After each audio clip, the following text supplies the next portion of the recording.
She usually ate lunch with her buddies from the marketing department. One day, Janet came over and asked if she could sit with Amy.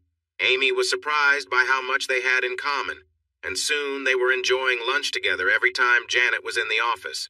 Sometimes they ate in the dining room, and other times they went out. The two young women chatted about the usual topics for people in their 20s. Most of their conversations revolved around clothes, friends, their husbands, and their past experiences. One day, Janet nudged Amy and playfully whispered about a guy they both noticed. Amy blushed but then laughed, responding, "Yeah, he's quite the catch."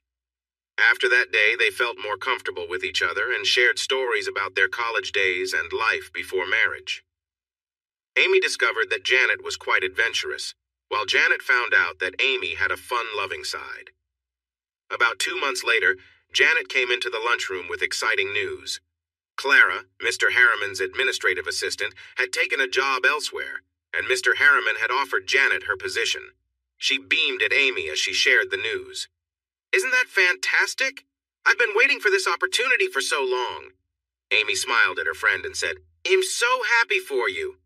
I know how much you wanted this job, but I'm really going to miss our lunches together. You'll be so busy now."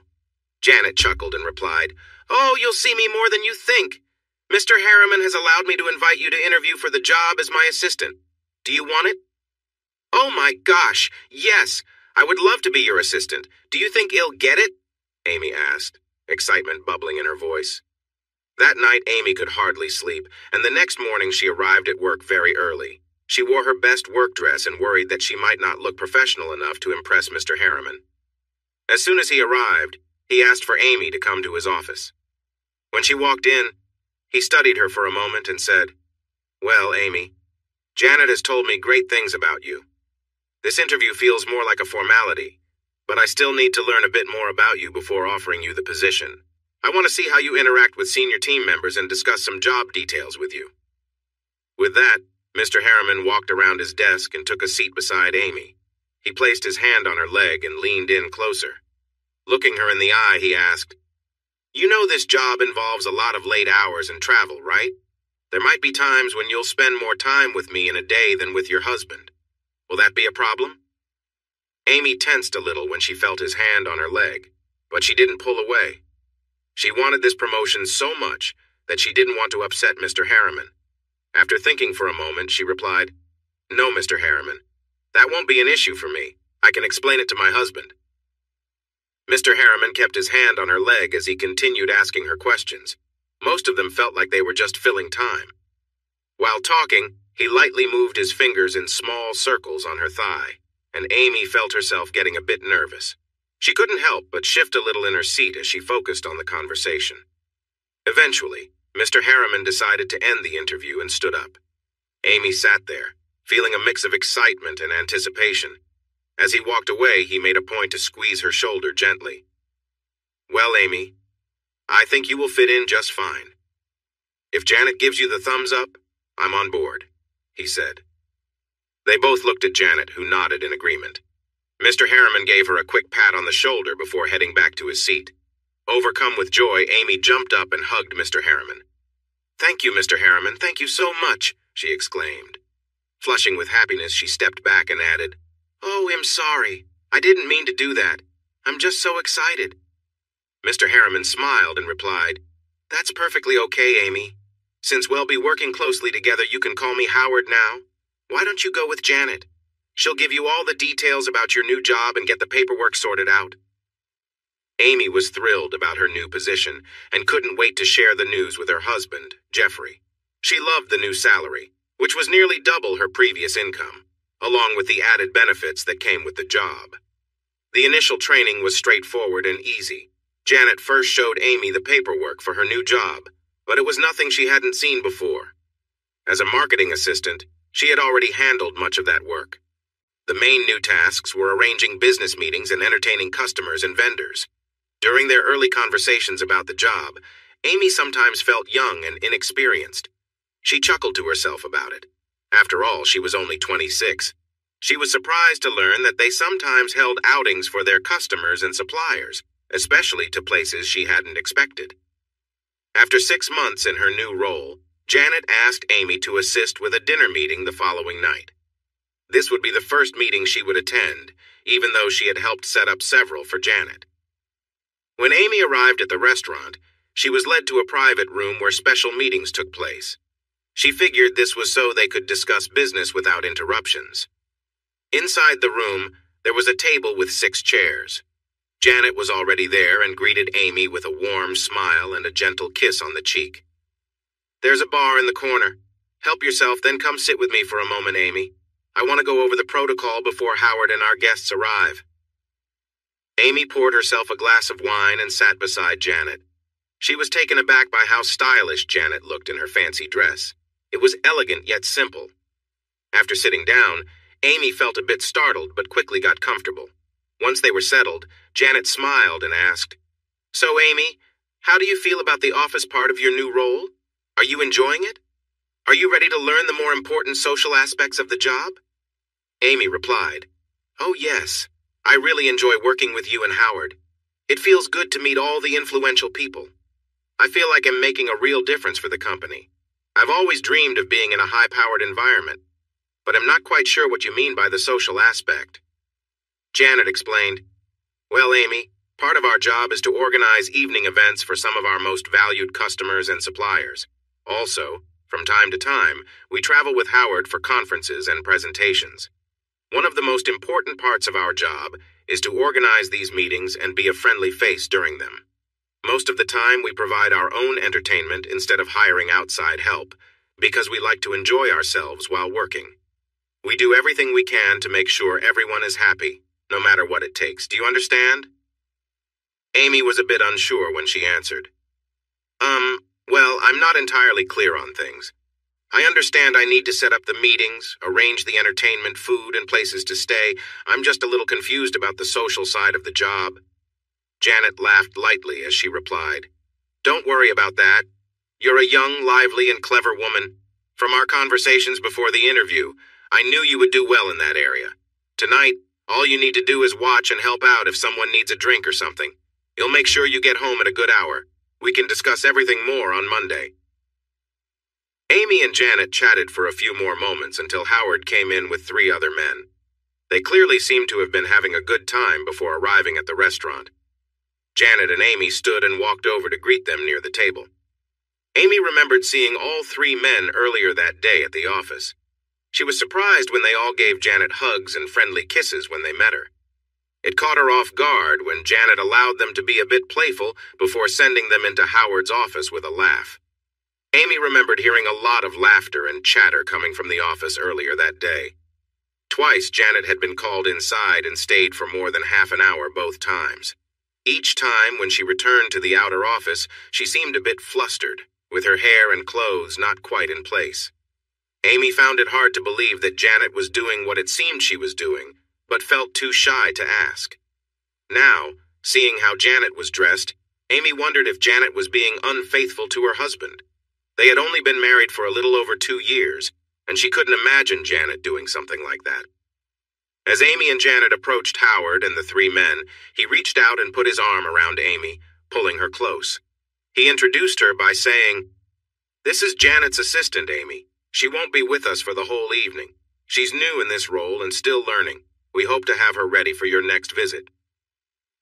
We were still teaching her the job, and she needed to get back home to her husband today in good shape. Amy was surprised by the laughter that followed, but decided it was just their odd sense of humor.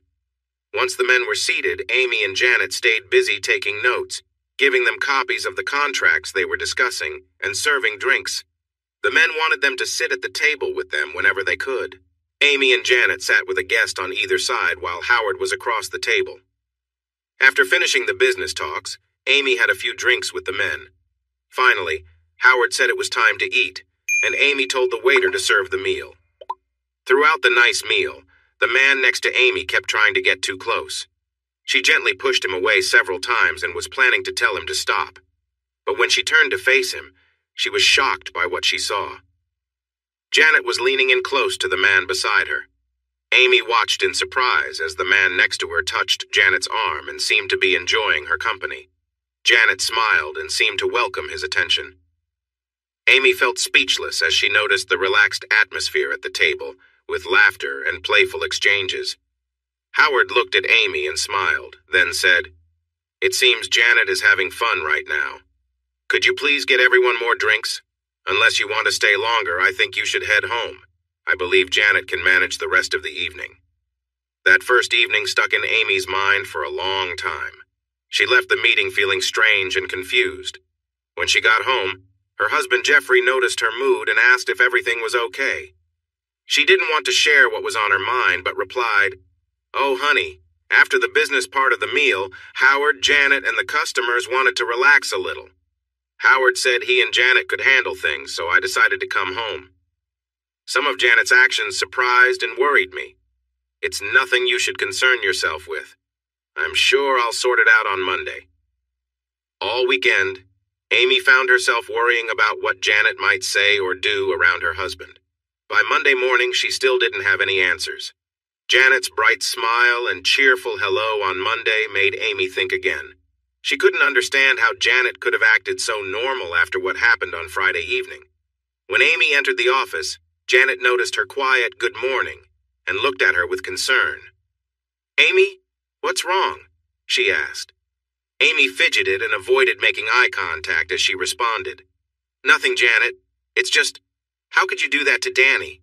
I mean, you let those men..." Janet burst into her usual warm laughter, relaxing back in her chair. "Oh, Amy, you're too much. I didn't do anything to Danny. I just did my job and had a lot of fun while doing it. Danny has no idea what happens in our meetings and dinners, and I hope he never finds out, but I didn't harm him at all. I remember you mentioning how free you were before getting married. You talked about loving the excitement of dating different people. Well, as my assistant, you could find a bit of that excitement again and still earn good money." Amy looked shocked as Janet continued. "What you saw last night was just me having a good time while we hosted some important visitors. If I can enjoy myself while we do our work, what's the issue? It didn't hurt anyone. In fact, we both gain from my little adventures. I feel energized afterward, and it makes things more exciting at home with Danny. I'm sure you'll feel the same way next time. Besides, studies show many people in relationships have been unfaithful. If other people do it, why shouldn't I have a little fun too?" Amy shook her head and said, "I could never do that to Jeffrey. I just couldn't." Janet laughed. "Come on, are you telling me you didn't go home feeling excited? I bet you had a great weekend with Jeffrey, didn't you?" Amy blushed and turned away. Janet pressed further. "Didn't you?" Finally, Amy looked at Janet, her cheeks red. She nodded and whispered, "Yes, but I couldn't do what you did." Janet just smiled. "Really? Remember when you shared your fun stories from your bachelorette party? If you could enjoy yourself then, you can now. It's even safer to explore at our meetings because no one will tell Jeffrey. But it's totally your choice. It's just an extra perk of our job. We get to connect with some interesting people. Men who are willing to spend money for fun and know how to treat a woman well. Just focus on your work and I'll handle mine and everything will be fine. If I made a mistake about you, tell me, and you can return to your previous job. Just promise me you won't tell Danny that I let my guard down in the meetings." Amy almost shouted when she replied, "Oh no, please. I don't want to go back to my old job. I really like this position and want to move up in the company. I need the higher salary. I'll do my best to keep our customers happy." Amy felt bad about promising Janet to help her with something she knew was wrong. She really wanted the better job and was willing to do a lot to keep it. She had always admired successful men and wanted to be around them. Amy promised to stay quiet about what happened during their meetings and to fully support Janet. Amy didn't see Janet smile after their talk ended and she went back to her desk. Janet picked up her phone and called Howard. It was a bit uncertain for a moment, but I think she's fully committed now. I had to remind her of some past choices to convince her, but I think she's ready for the next step. Later, after the morning break, Howard entered the office and stopped at Janet's desk. Janet and Amy looked up when he said, "You both did great on Friday night. Amy, all three of the men thought you were fantastic and knew your stuff. They are looking forward to having you in the next negotiation session when they come back." Howard then turned to Janet and added, "Thanks to you, we got the signatures we needed early this morning. Here is the bonus you earned last night for your help. I'm sorry it's only $10,000 this time, but the contract was only for a year with options to renew. Do you have any plans for this bonus, or will you save it like the others? Janet smiled and replied, What do you think? It always goes into savings. Why change now? After Howard left, Amy sat quietly and stared at Janet as she looked at the cash. She had never seen that much money in one place before. What? I mean, you got $10,000. Janet laughed and said, Amy, don't overthink it. If someone does something outstanding in their job, they should get a bonus, right? Well, Howard thinks I played an important role in securing that contract, a contract that brings in more money than usual, I should add. Why shouldn't he give me a bonus for that? And there is more to it than just that. She chuckled again and winked at Amy. 3 weeks later, Amy was put in charge of organizing the next meeting. On a Tuesday morning, Amy was informed that a meeting was scheduled for 4 men the following Thursday in a town more than 1,200 miles away. She was tasked with organizing the hotel rooms, meeting space, meals, and drinks. That Tuesday evening, before their flight on Wednesday, her friend Janet suggested that Amy bring something less formal than business attire to wear at the meeting. Janet also mentioned, If you think you'll be back to your room too late Thursday, or if you'll be busy, you might want to tell Jeffrey that the cell service isn't good at the hotel. You have to step outside to get a decent signal. The next morning, as Amy was about to leave, she remembered Janet's advice. Jeffrey was getting into his car too, so she called out to him. Oh, Jeffrey, I almost forgot.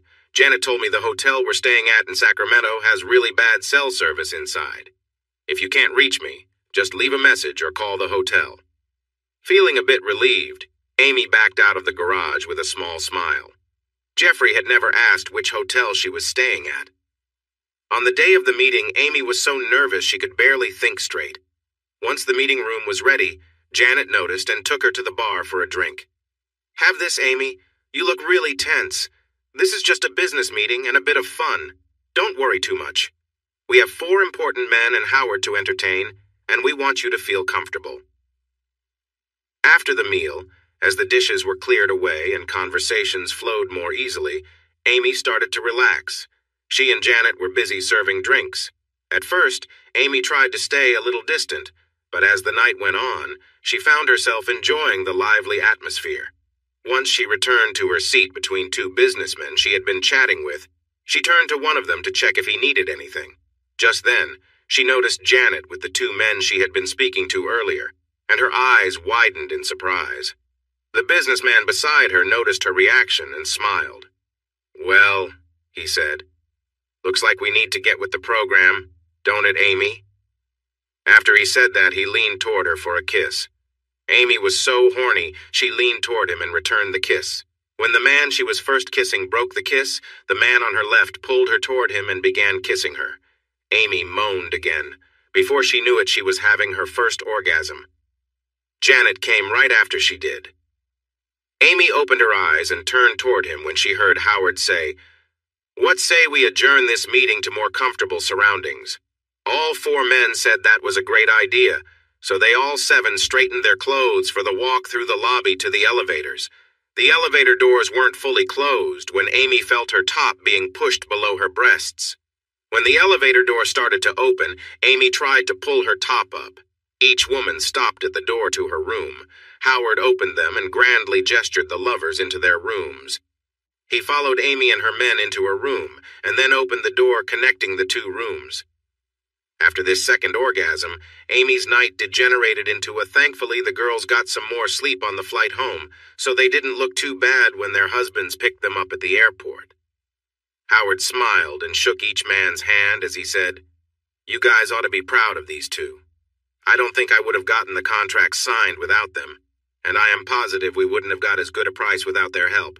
Now take them home and let them know how much you've missed them this week. He turned to Janet and Amy and said, I'll see you in the office Monday, you 2. Amy couldn't look Jeffrey in the eyes that entire evening. She was so scared he could tell she had taken a lover she was sick. When Jeffrey asked her what she had done during the evening, she said, Oh, we had supper with the customers and visited a while, then I went back to my room. While she was saying that, Amy got sick at her stomach and ran into the bathroom and threw up. Jeffrey was worried about her and followed her into the bathroom. Honey, are you okay? He asked. Amy was crying and throwing up. Between heaves, she said, "Yeah, my stomach has been upset since lunch. We had some greasy Mediterranean food, and it and the spices have gotten to me. I'm really tired. I think I'll go to bed now." On Monday morning, Amy and Janet were sitting talking during the morning break when Howard once again came into the outer office. He smiled at both girls and passed out the bonuses. They were once again in cash. Janet got $15,000 and Amy got $10,000. The weeks progressed and Amy was called on to travel 1 or 2 times a month. More and more often, Amy had to work late, and she occasionally had Saturday meetings. She didn't get a bonus for every meeting, but whenever the meeting resulted in an income stream for the company, she did. Jeffrey was getting angry and complaining about her hours. Jeffrey was getting upset about her working hours. About 3 months after the first meeting Amy arranged, Janet arrived at work one morning looking very troubled. She had been crying on and off all morning. Just before lunch, Janet told Amy she might be late because she had a doctor's visit. However, Janet never returned to work that day. The next morning, Janet showed up looking like she hadn't slept at all. As soon as Howard entered, Janet gave Amy a small smile and walked into Howard's office. They were in there for more than half an hour. When she finally came out, Janet appeared to have been crying again and looked very pale. She turned to Amy and said, "Howard wants to see you." When Amy entered Howard's office, he pointed to a chair and said, "Close the door." After sitting down, Howard looked at her for a moment before leaning back in his chair. He laced his fingers together and rested his hands on his stomach. Howard sighed and said, "Amy, Janet is going to take a new job next month. I know you were hoping to learn from her for another year before her promotion, but things have changed, and she will be leaving sooner. I need to ask you if you want her job as my administrative assistant. There will be many late nights and trips involved. Do you think Jeffrey will cause any issues? You will likely be working about 1/3 more hours and traveling than you do now, even with the assistant we will need to find for you." Amy was shocked by Janet's sudden departure and excited about the new position. The salary would be double what she was currently making, and the bonuses would be much larger. She had only been an assistant for about a year and already had around $100,000 saved in bonus money. She had wanted to tell Jeffrey about it when she first started receiving it, but struggled to find a good way to explain since it was cash. Because it was undertheatable money, she hadn't reported it for tax purposes either. After a few meetings, she began to think that if Jeffrey ever found out about her earnings, she might need that extra money for when he, let's be honest, when he divorced her.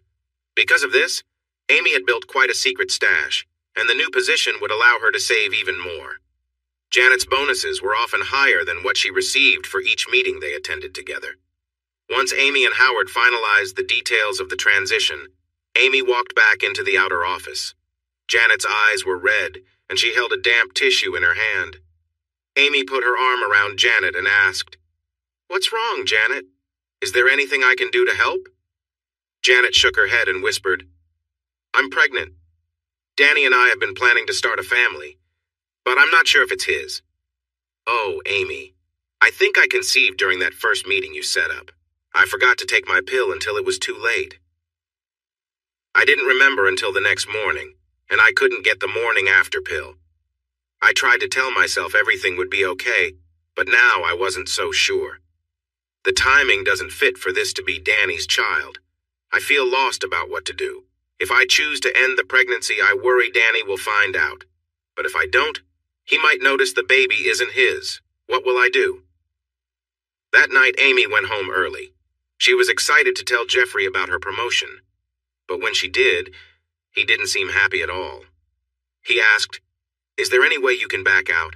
I hate that you're gone so much, and I don't want you to be gone even more. Why don't you just quit or switch jobs?" Amy was upset and raised her voice. "It's fine for you to have late meetings and work over 50 hours a week, but I can't? My job matters to me just as much as yours does to you. I'm meeting important people who can help us move forward in life. Plus, he'll be earning the same as you now, and I have responsibilities too. Just because I'm working late and traveling doesn't mean I care any less. If you can't be happy for me, just deal with it. If all goes well, in a couple of years, he'll have a job that requires much less travel and late nights. Then we can enjoy our life together again." The following weeks were tense, but Jeffrey eventually began to accept Amy's job and hours. What still bothered him was their relationship. Amy sometimes got home late 1 or 2 nights a week, but he adjusted. However, the weekend meetings were harder for him to understand. Once a month, Amy would have to stay overnight for a meeting or leave early Sunday to get to one. He couldn't understand why it had to be that way, and he didn't feel satisfied with her answers. After 6 months in her job, Amy came home looking upset. Her eyes were swollen from crying, and she had a wet handkerchief in her hand. Jeffrey immediately went to her and asked, "Amy, what's wrong?"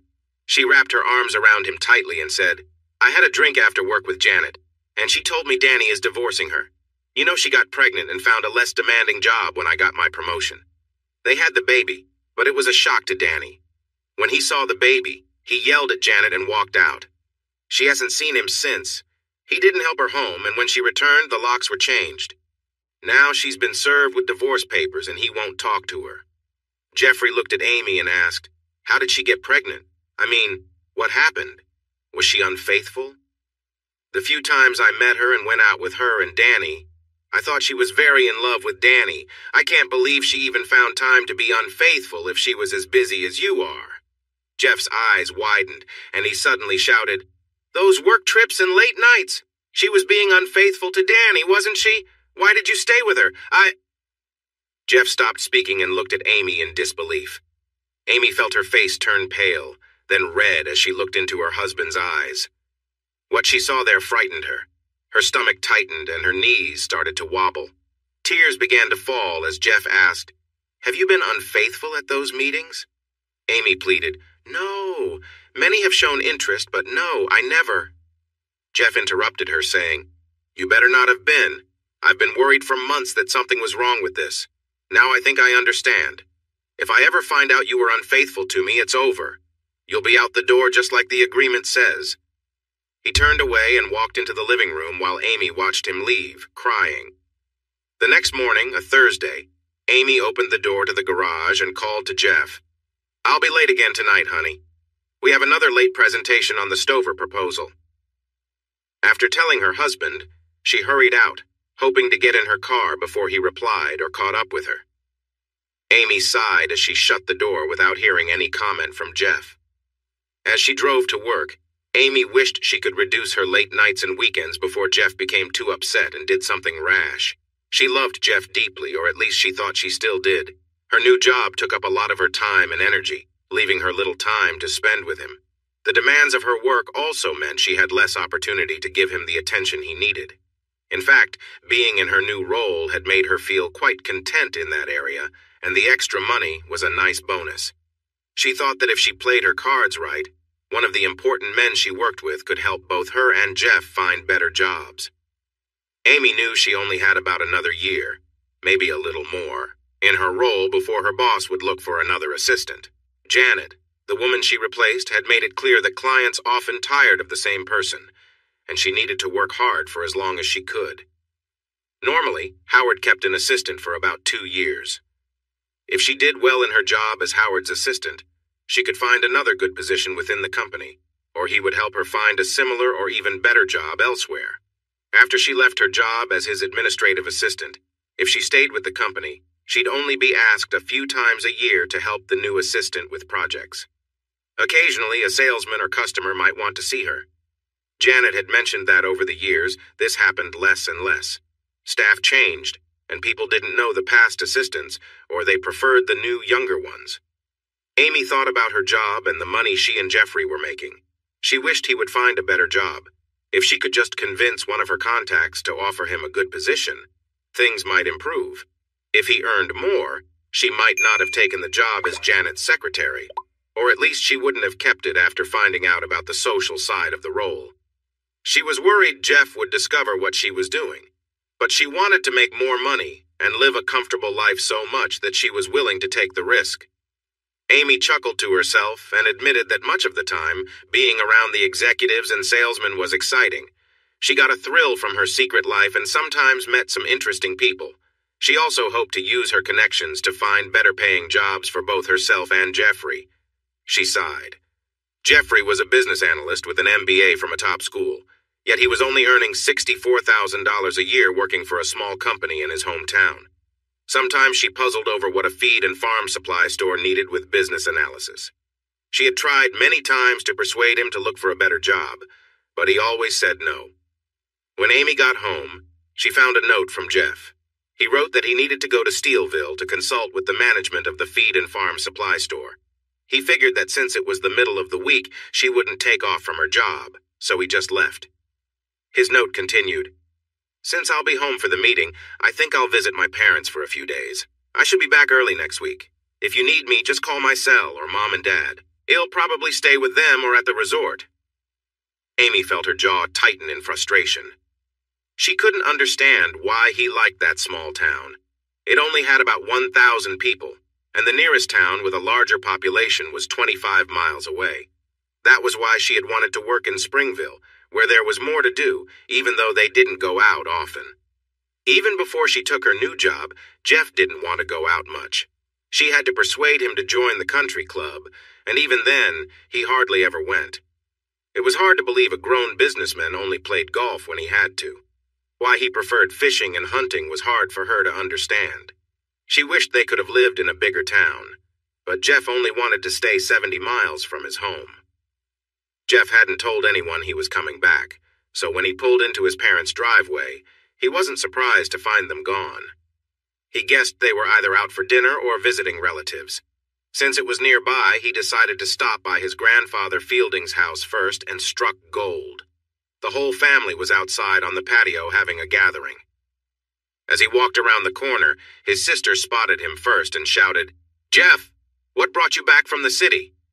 She ran to him and wrapped him in a big hug. The rest of the family quickly followed, all happy to see him. After catching up, Jeff asked what the gathering was for. When he learned it was to celebrate his sister's baby's second birthday, he felt embarrassed for forgetting. Jeff eased into a chair with a sigh and gratefully accepted a glass of Glenlivet from his grandfather. He held out his glass for a refill as he felt himself relax. Amid the sounds of children laughing and playing, he could also hear the gentle flow of a nearby stream making its way to the swimming hole. Now and then, Jeffrey noticed his grandmother Anne watching him. Once, he saw her whispering to his mother, father, and grandfather Jim. As the gathering began to wind down, everyone left except for Jeffrey, his grandparents, and his parents. They all pulled up chairs and faced him. His grandmother spoke for them when she said, "All right, son, spill it. You show up in the middle of the week without your wife, and you look like something's bothering you.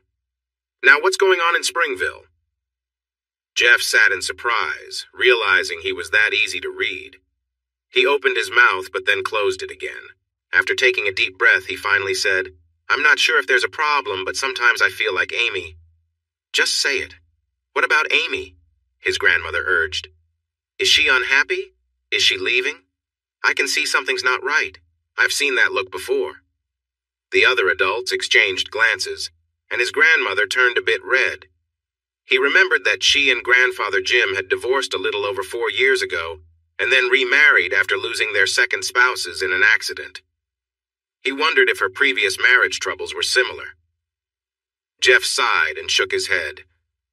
"I just don't know," he said. "I can't find proof, but I can't shake my doubts. She worked for the administrative assistant at Harriman for a few months. She had to dress up more, but sometimes her style seemed more about impressing someone than doing her job. She had to stay late at work several nights a month and also had to go on overnight trips a few times. After those nights, she would avoid being close to me. She did everything she could to steer clear of me, even when it meant starting arguments. You know, when the admin assistant took another job, she got to be in charge of her new team. She's away from home at least one night a week, coming back late, and once or twice a month she needs to be gone for a few days with Mr. Harriman. Most of these trips start or finish on weekends. Amy won't talk about her job and refuses to quit. She keeps saying she just needs to stick it out for a year or two, then she can apply for a less busy job and will probably get it.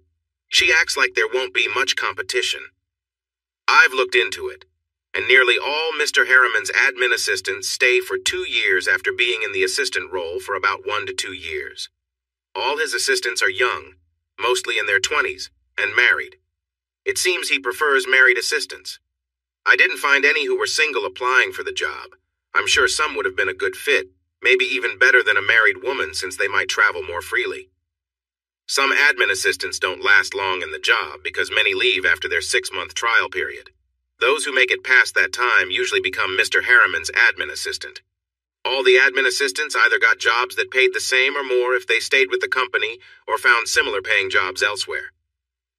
Additionally, I discovered that 3 of the assistants' marriages ended in divorce because they faced issues during business meetings and trips. Amy only worked as an admin assistant secretary for about a year because her boss had to leave for personal reasons.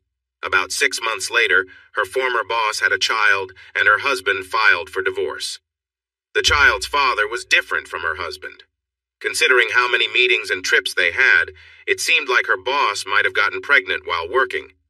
Based on Amy's schedule, she probably had only about 3 nights at home each week with her husband, and if she was like Amy, she likely felt exhausted those nights. When Amy shared about her old boss, I regretfully spoke without thinking. I let my feelings of frustration with Amy and her hectic schedule slip out. I asked, "What happened? You know what I mean? How did it all go down? Was she unfaithful or what?" The few times I met her and went out with her and Danny, I thought she was really in love with him. Then when I looked at Amy's face, a thought crossed my mind and I said it out loud. Those business trips and late nights. She was seeing someone else, wasn't she? You were with her a lot. Why did you let that happen? I remember the surprise I felt as the realization hit me. Amy turned pale, then flushed red as she looked at me. She seemed scared and started to cry when I said that. I asked her, "Have you been seeing someone else at those meetings?" She insisted she hadn't, but admitted that others had shown interest in her. I told her, "You better not be cheating. I've been worried for months about something being wrong. If I find out you've been unfaithful, it's over. You'll leave just like our agreement states." Then I walked away, leaving her in tears. Earlier this morning, Amy yelled from down the hall that she had another meeting to work on an account. I understand it's her job, but I don't see why Howard needs 2 women there at every meeting unless something else is going on. I came home partly to see if you would allow an investigation into Howard and Amy. Of course, I wanted to see you all too. I'll cover the investigation costs, but I need your permission to change Homer's work. The older Fieldings leaned back in their chairs after Jeff finished. Finally, his father Paul said, "Son, something seems off about all this, but I can't figure out what it is. From what you've told us about Amy before, this isn't out of character for her. We were concerned when she didn't want to move to a smaller city than Springville. But that was your choice, so we stayed quiet." Paul turned to his father and said, "Dad, I think we should support Jeff on this. Let's get Homer and Jeff together tomorrow and see what they can find out." Paul then asked, "It's getting late. Jen, are you ready to go home?" He looked at Jeff and asked, "Are you coming to our house or staying here?" Jeff sat for a minute and said, "If there's a cabin open, I think I want to go to the lodge. I might do some fishing while I sort through this. Call me on my cell when you have the meeting set up with Homer, please." Jim went inside and got the key for the resort office. He handed it to Jeff and said, "This is the key to the resort front door, and this one is for my office. The cabin keys are in the center desk drawer. Use the honeymoon cabin, son." I know this is not an easy time for you, but the honeymoon cabin is the best and most private one. It's also close to the best places for swimming and fishing. We don't have it booked for the next few days, so you can use it as long as you want. Would you like to have breakfast with us here, in town, or at the resort? Jeff thought for a moment and said, "I'm not really hungry for breakfast right now. I guess I'll find something later if that's okay." By the time Jeff drove the 3 miles to the resort, got the key, and unloaded his bags, it was almost 3 a.m. He just got ready for bed without unpacking or showering. The next thing he knew, he heard a woman's voice say, "Mr. Fielding, are you still in here? This is Abigail. Your father tried to call you, and when you didn't answer your cell, he called the office. He says your meeting is set for lunch. You need to be in the cafe by 12:30 if that's okay." Hearing footsteps approaching his room, Jeff quickly grabbed a sheet to cover himself. He looked up to see a lovely woman walk through the door. He noticed her blush and thought she must have seen him before he got fully covered. He said, "I'm sorry, Abigail. I wasn't expecting anyone, and, well, you caught me off guard." Abigail let out a light laugh and replied, "That's all right. I'm sorry for coming in like this, but I knocked and didn't hear anyone. I was checking to see if you were here or out fishing. Your father said you might be on the river." She looked at him shyly and added, "Besides, I grew up with 2 brothers. I'm used to seeing this." Abby smiled and said, "It's 10:30 now. Do you want me to find you some breakfast, or would you rather wait for lunch?" Jeff smiled back and replied, "No breakfast needed, but if you have some coffee, I would really appreciate it." Abby smiled at him and said, "We do have fresh coffee. Would you like me to bring some down, or would you prefer to have it with me in the dining room?" "He'll come up. See you in a few. And thank you, Abigail." Jeff got to the cafe about 10 minutes early and found his father, grandfather, and a man he was introduced to as Homer Scroggins already there. They shook hands and chatted a bit while ordering. Then Jeff's father, Paul, said, "Son, I've shared what you told us last night with Homer. Why don't you repeat it for him and then tell us everything you know about Harriman's business? If you prefer, we can go back to the resort before discussing personal matters with Homer." For the next 30 minutes, Jeff talked to Homer about how Amy had been behaving and how much time she spent working late and traveling for her business.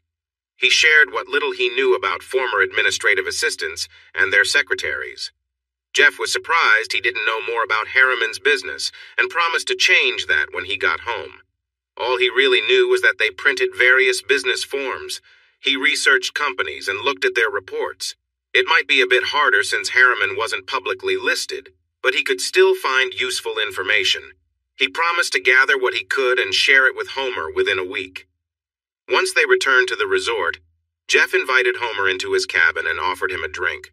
Homer replied, "No thanks, not now, but if you want one, help yourself. I recorded our chat at the cafe and I'd like to record this one too. Is that okay?"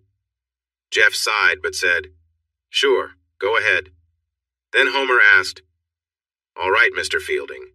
Please tell me everything you can about your wife Amy, her job, responsibilities, her friends and clubs, and anything unusual you've noticed in the past few months. Don't leave out anything, even if it seems small." Jeff took a deep breath and began. "Well, Homer, I met Amy during my last semester in college. She was set to finish her bachelor's degree in May, and I was completing my master's around the same time. I was the teaching assistant for a business class she was in. She was captivating, quick-witted, and always had a big group of friends around her.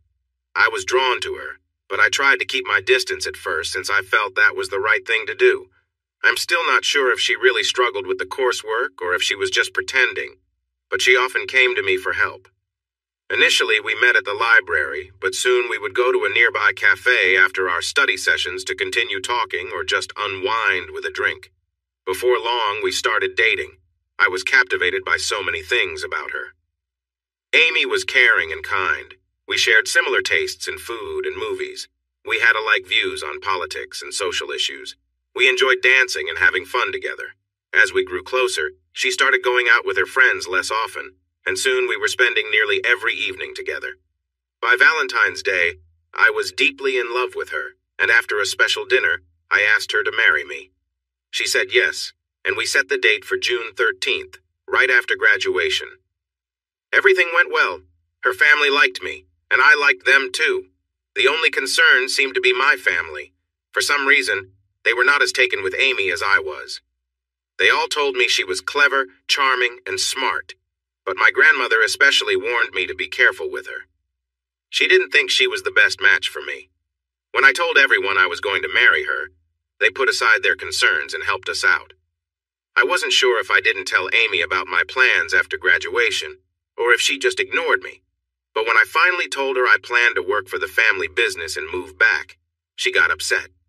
She said she didn't want to stay in this small town and that I should reconsider my career choices. Amy had worked hard to get out of the town where she grew up, and she didn't want to get stuck in another one. This led to our first serious argument and nearly broke us apart. Eventually, I suggested a compromise. I would work for the firm, but we could live in Springville. She wasn't thrilled because Springville felt too small to her, but she seemed to accept it. After we settled in Springville and she found her first job, the old, cheerful Amy came back. We had a great time together. She would sometimes go out with friends, but usually wanted me to take her to dances and social events almost every weekend. She insisted we join the country club to meet the right people and build connections. As a year passed, she began to hint that we needed to earn more and find better jobs. She said we had met enough people and that I should look for a higher-paying, more responsible job with bigger companies in Springville, or even in a different city. I have been living off the salary from our business along with what Amy made. We are saving money, but she wanted more. Amy has always dreamed of living a luxurious life, going to fancy resorts, and enjoying world travel. Big cities excite her. She loves the nightlife and mingling with people she sees as wealthy. I realize now that I didn't make it clear that I would prefer to spend my free time fishing and hanging out with friends and family. Sometimes, I worry that her desire for excitement is leading her in a different direction. When she became Janet's secretary after about 6 weeks, she started wearing nicer, more trendy clothes. 6 months later, her whole wardrobe had changed. While the outfits were still suitable for work, they pushed the boundaries of what was considered appropriate. Her skirts became shorter and her tops were thinner. I asked her about this and told her it looked like she was seeking attention from men at work. This made her very angry, and we didn't speak for several days before things went back to normal. Before Amy was promoted to administrative assistant secretary, we were intimate about 4 to 6 times a week. After she became Janet's assistant, the time they spent together dropped to 2 or 3 times a week. Now that she works for Howard, I am lucky if we have any time together each week. She seems to avoid me, especially when she returns late from work. On those nights, she says she is too tired and needs to unwind. This is even more noticeable after her longer trips. Homer sat thinking about the notes he had written down. He asked some questions to clarify certain things. Finally, he said, "Okay, Jeff, with the addresses and signed papers you gave me at the cafe, I think I can get started. If I need anything else, I have your number." Jeff tried to relax, but all he could think about was Amy and their struggles. On Sunday afternoon, he decided to go back home. Before leaving Steelville, Jeff called Amy to tell her he was on his way back. His family didn't want him to leave so soon, but they understood. The closer he got to home, the more anxious he felt. When he pulled into his driveway, he noticed a strange car parked in front of the garage near Amy's side. Jeff opened the door and drove into the garage. He walked into the house with his luggage and saw Amy's boss, Howard, sitting in the living room. Amy was not in sight. When Howard saw Jeff, he stood up and said, "Jeffy, we need to talk. Just leave your luggage there and come in here for a few minutes. We need to clear some things up before I let Amy fill you in." Jeff felt a surge of anger. Not only did this man call him Jeffy, but he was also trying to boss him around in his own home. He stepped into the living room and faced Howard. "I don't appreciate being called Jeffy, Howie, and I especially don't want to be ordered around in my own house. I suggest you leave before I decide to show you the door." Howard laughed and settled back down. He replied, "You can try to throw me out, but I doubt you're strong enough.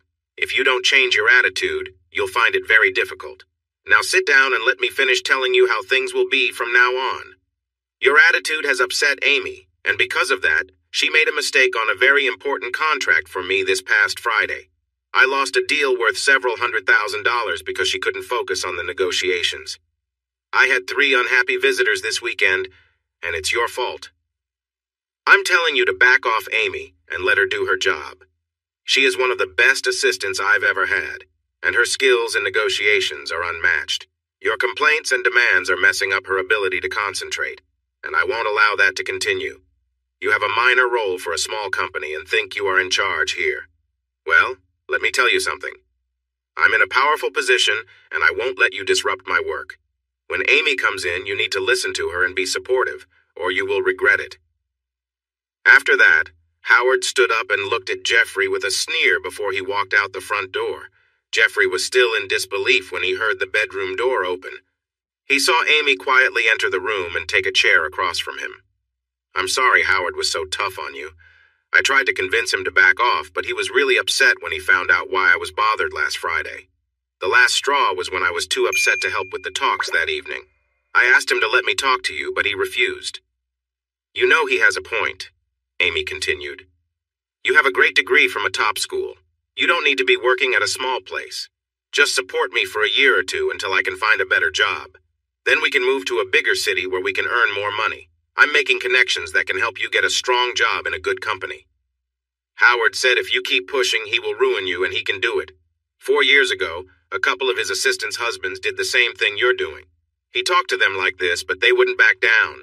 They ended up losing their wives and causing them a lot of stress. He had to find replacements for both his assistant and her secretary at the same time. Their husbands lost everything. They couldn't get reference letters and ended up in low-paying jobs. Oh, Jeff, I don't want that for us. Please just help me with my work. I promise to pay more attention to you. Jeff leaned back in his chair and looked at Amy. I can't believe you just said that. All I ask of you is what we promised each other when we got married. You remember through good times and bad, in wealth and poverty, in sickness and health, to love and cherish each other forever. I meant it. I realize some travel and late hours can happen, but this isn't acceptable. If you haven't already ended our marriage and if you want it to last, we need to make some changes. After saying this, Jeff stood up and took his bags into the bedroom to unpack. He could hear Amy crying while he worked. For the next 3 weeks, things went on the same way. Amy worked late, and when she came home, she kept her distance from Jeff. He would get a quick kiss on the lips or a peck on the cheek, and then she would hurry off for a bath. She went on a long business trip with Howard and her secretary. Jeff was very upset with Amy, and when she tried to be close to him twice, he turned her down. On Friday of the 3rd week, Homer called Jeff at work. Jeffrey, I'm afraid you were right. This is possibly the worst case of dishonesty from a wife I've seen in years. Can you come home this weekend? I need to give you the report and explain everything. Jeffrey sighed and replied, I knew it. Sure, Homer.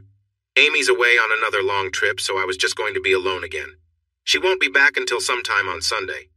How about we meet tomorrow morning at the resort around 10? Jeff didn't bother to contact Amy or leave a note. He knew calling her wouldn't help. She never answered her phone during meetings or trips. He just packed. He only took a few clothes since he worked for the family business and didn't need formal clothes unless there was an important meeting, which he didn't have. He packed one suit, a couple of casual outfits, and plenty of everyday clothes. He also called his parents and grandparents to let them know he was coming. They had his cabin ready for him when he arrived. Grandpa Jim and his father Paul met him at the resort. His father hugged him and said, I'm really sorry, son. Homer wouldn't share details since it's your private matter, but he said it's really serious. Jim looked at Jeffrey and gave him a big hug, whispering, I know what you're facing. I went through something similar years ago. You'll be here after Howard leaves, or if you want, I can sit in with you. Jeff considered this for a moment. He said, I guess this is the end of my marriage. If Howard has what I think he does, I don't care if Amy is embarrassed. If she has been unfaithful, the marriage is over, so seeing her like that doesn't matter to me. You can come if you want. After that, they settled Jeff into his cabin and all returned to the main house for dinner. Later, they sat on Jim's patio with drinks and watched the sunset.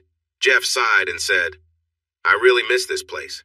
It was hard for me when Amy wouldn't move back here after college.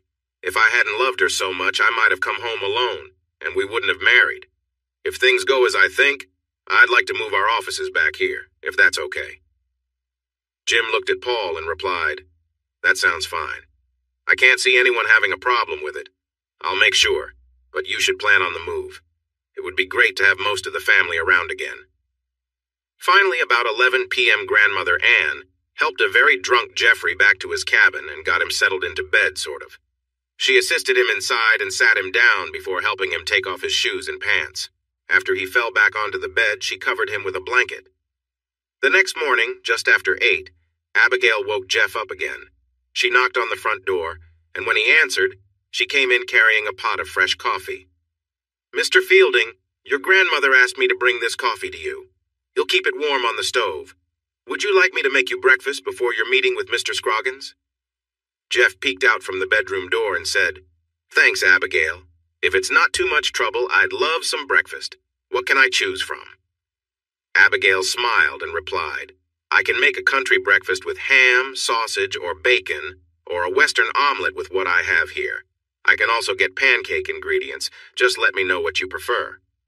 Jeff grinned and said, The Western omelet and hash browns sound perfect.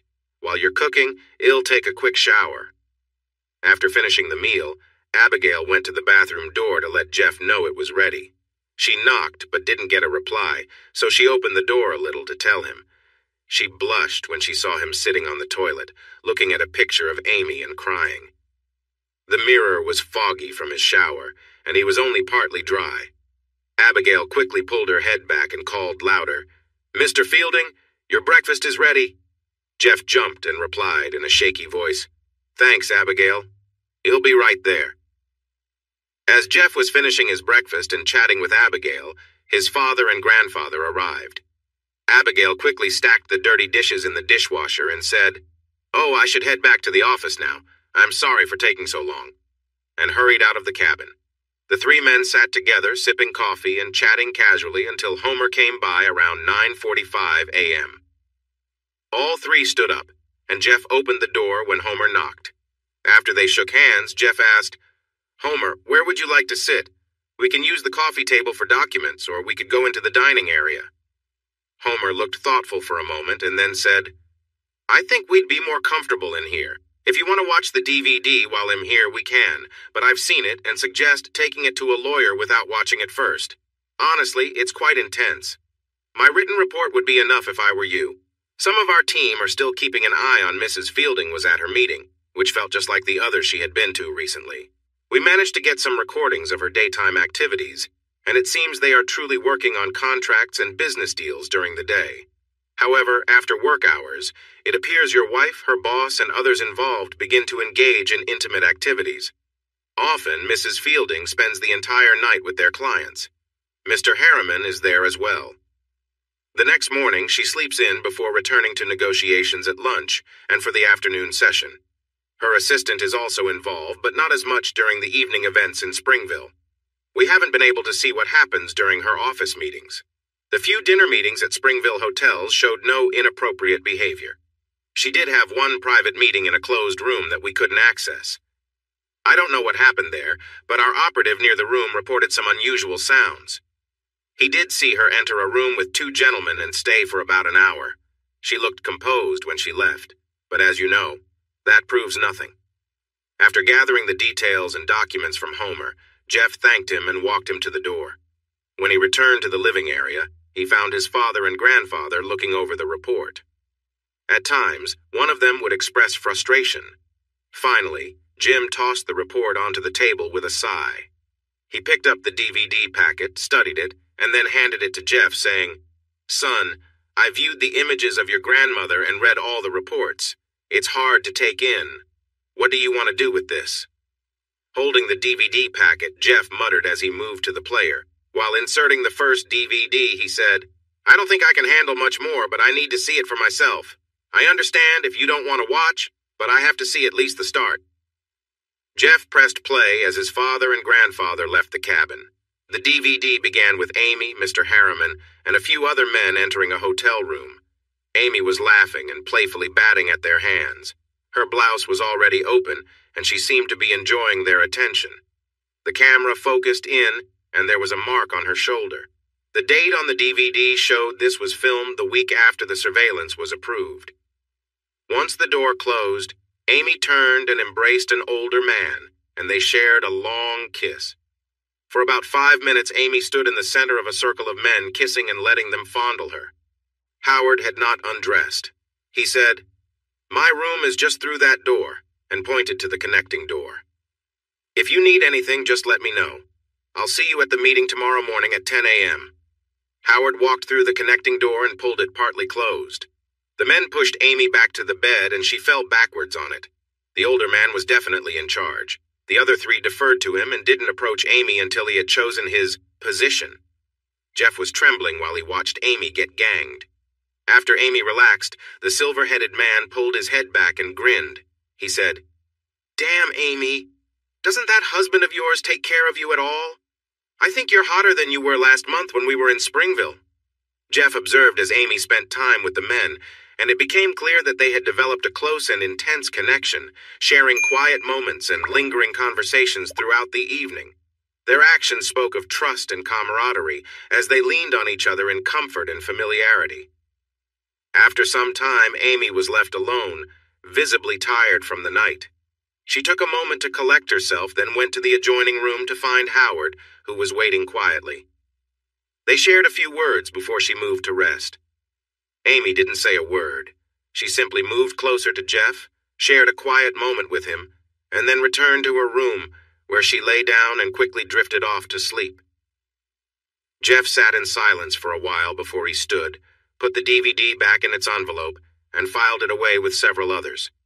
He poured himself a glass of whiskey, then walked out to the porch of the cabin. There, he was surprised to find his grandfather sitting and waiting for him. Jeff felt a bit embarrassed, noticing the unshed tears glistening on his cheeks. Jim rose, put a comforting arm around his grandson, and spoke gently. "Son, I know what you're going through. I went through something similar a long time ago, and trying to forget it with a drink didn't work. So, go ahead. Have a drink if you need it, but then talk it out and let it go. Do what you have to do, and then move forward." Looking at his grandfather, Jeff said, "I need a good divorce attorney. I might also need someone for legal advice. I'm not going to let this go unpunished. This man came into my life and turned everything upside down. He's going to be held responsible." Jim listened thoughtfully, then asked, "Do you know any of these men involved?" Jeff shook his head and replied, "I only know Amy's boss. I have some first names, but I haven't watched any more of the recordings. From what I can tell, it seems like she only got involved with clients. None of these people seem connected to us or the business, as far as I can tell." Jim nodded and said, "All right, son. Let me handle this. I might be able to deal with him in a way that doesn't even involve direct confrontation. You focus on the divorce, and he'll start looking into her boss and his friends." Jim then took out his phone and made a call. "Homer, it's Jim Fielding again. I've got another job for you. Look up the information you gathered for Jeff and find out the names of those other men. When you do, gather all the details you can: addresses, workplaces, anything. We want to make sure they understand that there are consequences." After a moment's pause, Jim made another call. "Steve," he said, "this is Jim Fielding. I know it's the weekend, but you spend all of Saturday just resting. How about coming out to the resort to chat with my grandson and me? He really needs a good lawyer for his divorce, and I know you do great work. Oh, and bring her along, too. He'll have Ann make sure you both have plenty to eat and drink. We're in the honeymoon cabin. See you in about an hour." After the 2 phone calls, Jim turned to Jeff and said, "Let's sit on the back deck where we can watch the river while we wait for Steve. He's semi-retired now, but he did a great job for me. Once we're done dealing with those people, they'll regret messing with our family." Jim and Jeff were still on the deck when they heard a car pull up. Before they could move, a distinguished older man walked around the cabin and spotted them. He glanced at the bottle on the table and said, "Wow, you didn't even wait for me before starting. Pour me a drink, and then let's get going. I have my recorder ready so I don't miss anything. When you start, you'll turn it on to catch the whole conversation." While they poured Steve a drink and settled down, they heard a car leave. Jim started to go check it out, but Steve stopped him. "Relax. That's just Jolene heading over to your place. I told her to go there if I wasn't back soon. Now give me that drink, and let's get to business. I want to finish so we can enjoy some drinks." Jim explained the situation, and Jeff added the details. Once they had finished, Steve leaned back in his chair and placed his hands under his chin. He seemed to think for a moment before asking, "So, what do you really want out of this, Jeff? We can go all out and take a hard approach, or we can choose a quieter, easier method. I know you're upset right now, but think carefully before we proceed. Sometimes revenge can lead to more trouble." Jim opened his mouth to reply, but Jeff spoke first. "I have a solid prenuptial agreement with Amy. I want to follow it exactly. If either of us is unfaithful, that person leaves the marriage with only what they brought in. Anything we gain after that belongs to the innocent party. If we both have been unfaithful, we leave with what we each contributed plus half of what we built together. I haven't been unfaithful, so I want everything. You have a copy of that agreement. Your partner made it for me just before the wedding while you were away." Jeff smiled and leaned back in his chair. He took a sip of his drink and said, "You know, that prenuptial agreement might be the best thing Amy ever did for me. I was so in love with her that I would have married her without one. She insisted on it because she told me about family members who had cheated and ended up divorced. She believed that the person who got hurt deserved some protection. Plus, She didn't want to end up living an unclear life if things went wrong. I can't wait to turn the tables on her. After all the time she has looked down on our family business and our home, I think she deserves a reality check. I'm pretty sure she never really understood how big our operation is, or that we are worth millions. She thinks we only run a small resort and a feed store in a quiet town. It doesn't help that we never pay dividends but reinvest everything back into the business. I remember a couple of times when I bought or sold shares, she mocked me, saying I was just playing with worthless paper.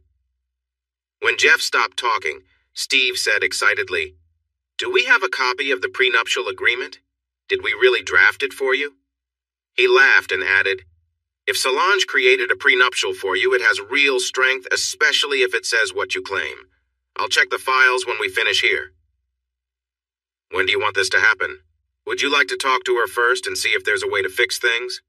Jeff thought for a moment and replied, "The sooner the better. I don't plan on going back to the house except to pick up my personal things and a few pieces of furniture to make living here easier. Grandpa has already said I can use this cabin for as long as I need it. The company has included it as part of my benefits. If you need to reach me, call my cell first and then here. He'll set up an answering machine as soon as I get it from my place in town in case you call while I'm out. By the way, when do you think you can serve her?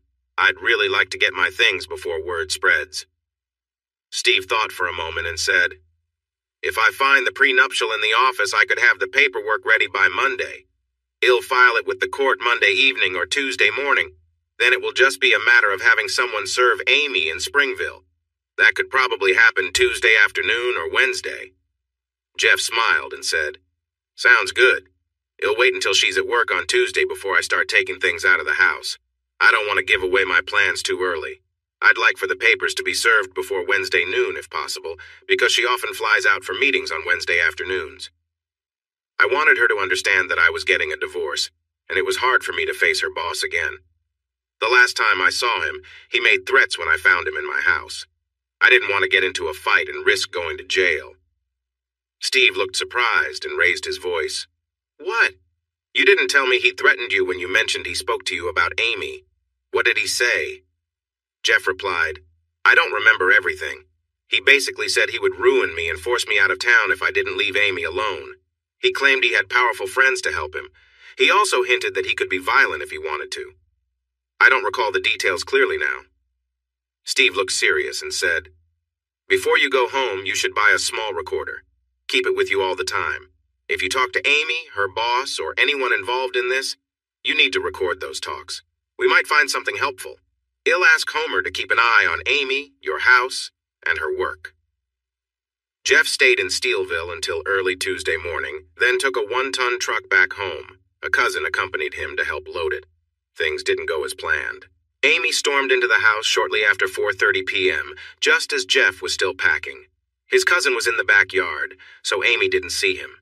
When Amy saw Jeff carrying a box, she stepped in front of him crying, "Jeff, how could you do this? I told you my job is just as important as yours, and now you want a divorce. And what's this about you taking everything? I worked hard for those things, and I'll make sure I get my share." Jeff looked at her, feeling frustrated. "Amy, I'm just following the prenuptial agreement that you wanted us to sign. If you don't believe me, get your copy and read it. Actually, I'm being fair. I'm not taking all the furniture. You can have whatever I leave behind. Otherwise, I'll sell it with the house." Amy was angry. "We'll see about that. You messed up, mister." Jeff watched as she stepped aside to make a phone call. He heard her say, "Howard, I just got home and found Jeff loading a truck. He insists on the prenuptial agreement he wanted me to sign. I guess we have to take action now." "Okay, I won't do anything yet. But hurry." Amy sat on the front porch, watching Jeff load the truck. Just as he was about to go behind the house for another load, Howard's car suddenly screeched into the driveway. Howard jumped out of the car and hurried over to Jeff, yelling angrily. Howard shouted, "You little punk! I warned you not to mess with me. You've upset Amy, and it's messing with my business. You better have a lot of money because I'm going to hire a good lawyer. We're going to break that agreement and take everything you own. When I'm done, you'll be lucky to have anything left. No one crosses me or my business, and you just did. You'll pay for this. I know people in this town who owe me favors, and we will make you look so bad that even your own parents won't want you around. I told you if you couldn't handle Amy's success, Just get a divorce and leave quietly. But you had to act tough, didn't you? You've really messed up this time. I'm going to teach you a lesson, and then you're going to unload that truck and get out of here." As Howard swung at Jeff, he ducked, grabbed Howard's arm, and threw him over his shoulder. There was a popping sound, and Jeff worried about how much damage he might have caused. Before letting Howard go, Jeff kicked him twice. Just then, he noticed his cousin Joe filming everything. They had brought the camera just in case something like this happened, and they were glad they did. After leaving Howard on the ground, Jeff went back to the backyard for more items. When he returned, he saw Amy helping Howard to his car. She looked at Jeff, visibly upset, and said, "How could you do that?" She helped Howard into his car, and they drove away, likely to a hospital. Jeff and Joe finished loading the truck and were almost at the end of the street when a police car pulled them over. Two officers approached, keeping their hands near their belts as they asked Jeff and Joe to step out of the vehicle. The officers searched them and then handcuffed them. The lead officer read their rights, saying, "You are under arrest for assault and other charges." At the police station, the officers took their camera and other belongings. Jeff realized he had left the recorder in his jacket pocket inside the truck. Since it was after hours, he made his one phone call to his father. When he told his story, he thought his father might get very upset. The next morning, Jeff and Joe got to see their lawyer, Steve, as soon as he arrived from Steelville. Steve smiled when he saw them and said, "Can't you two stay out of trouble? Now tell me what happened so we can help you. They have scheduled your first hearing for 11 o'clock this morning." At the hearing, Steve explained to the judge that there was a divorce happening, and Jeff was just taking some of his personal things from the house. He also said that since Jeff owned the house, there could be no theft. The judge considered this, but the prosecutor added, "Your Honor, there is a court order keeping Mr. Fielding 500 feet away from Amy Fielding, her home, and her job. Mr. Fielding broke that order. His disagreement with Mr. Harriman was because of that, and because he wasn't supposed to take things from the house until the divorce was finalized." Steve turned to Jeff and asked, "Why didn't you tell me about the court order?" Jeff replied, "I've never seen a court order or been told about one. This is the first time I found out she had one. Your Honor, my client says he has never received a court order and wasn't aware of it. It seems odd to me that Miss Fielding got her divorce papers at 3:37 that afternoon, returned home at 4:30, yet had time to see a lawyer for a court order and have it filed and served before her husband started taking his things that morning. Could I see this court order and proof that it was served?" The prosecutor looked uneasy and started shuffling his papers when the judge asked for a copy. He said, "Your Honor, I don't have a copy with me. When I spoke to Mr. Harriman, he assured me that one was valid and that he would provide me with a copy. Let me check with my office." He made a phone call and then turned to the judge. "My assistant is bringing the order to me right now. Can we continue while we wait for it?" The judge pursed his lips and nodded. "Please do." "Yes, sir." "Thank you, Your Honor. Now regarding the assault charge. Mr. Fielding saw Mr. Harriman coming towards him in his yard, trying to stop him from taking more of Miss Fielding's belongings. He dropped the box he was carrying, and then got into an argument with Mr. Harriman, which caused injuries. I have a sworn statement from Mr. Harriman, and reports from the hospital, and the officer who spoke with him and Mrs. Fielding." Jeff leaned over to Steve and said, "That's not true at all. I recorded what you told me to, and Joe made a DVD of everything. Unless they took it, the recorder is in my coat pocket in the truck, and the police have the camera with our things." Steve responded to Jeff, "Good. That should help. And if the investigator on Amy got some good pictures, we can connect this to them easily." He then stood and said, "Your Honor, my client insists that he did not attack Mr. Harriman. He firmly states that he was just protecting himself from Mr. Harriman's actions. He has a recording and a DVD that will prove this. Also, a private detective was following Miss Fielding at that time. He should have pictures and a report to support my client's claims." The judge sighed and asked, "Where are these pieces of evidence?" "Your Honor, the police have the camera with the belongings of both Mr. Fielding and Mr. Harriman. The tape is in their vehicle in a coat pocket. We haven't gotten the investigator's report yet. If we can pause until we can get these items, I believe we can clear this up and let everyone move on." The judge looked at his watch and said, "It's almost noon. Court is adjourned until 1:30 for lunch and to gather more evidence. I hope this will give you both enough time to obtain the items you should have had when this hearing started." Jeff and Joe were taken back to their holding cell. Steve called the investigators to speed up the receipt of the report from the day before, and then went to the police office to get the camera. When he arrived, he received the camera, but when he tried to play it, he found there was no DVD inside. Arguing with the property officer didn't help. The officer insisted that what Steve had was all that was taken into care. Oddly, the inventory listed the camera, but didn't mention a recording disc. Steve then went to the impound yard. He arrived just as an officer was opening the door of a truck. He approached the officer and asked, "What are you doing opening this truck?" The officer looked uneasy and replied, "This truck might have evidence from a burglary, and I'm searching for that evidence. Besides, what right do you have to question my duties? I need to see some identification. You're not supposed to be here without an escort." Just then, an older officer walked over to Steve and said, "Mr. Jensen, I'm having trouble finding the key for this truck. It's not in the key rack like it should be." The officer in front of Steve looked concerned and paled visibly when Steve said, "Do you think the key might not be where it should be because this officer has it in his hand without permission?" The officer started to back away but was blocked by the older officer and Steve. The impound officer said, "Patrolman, do you have the key to this truck? If you do, please hand it over.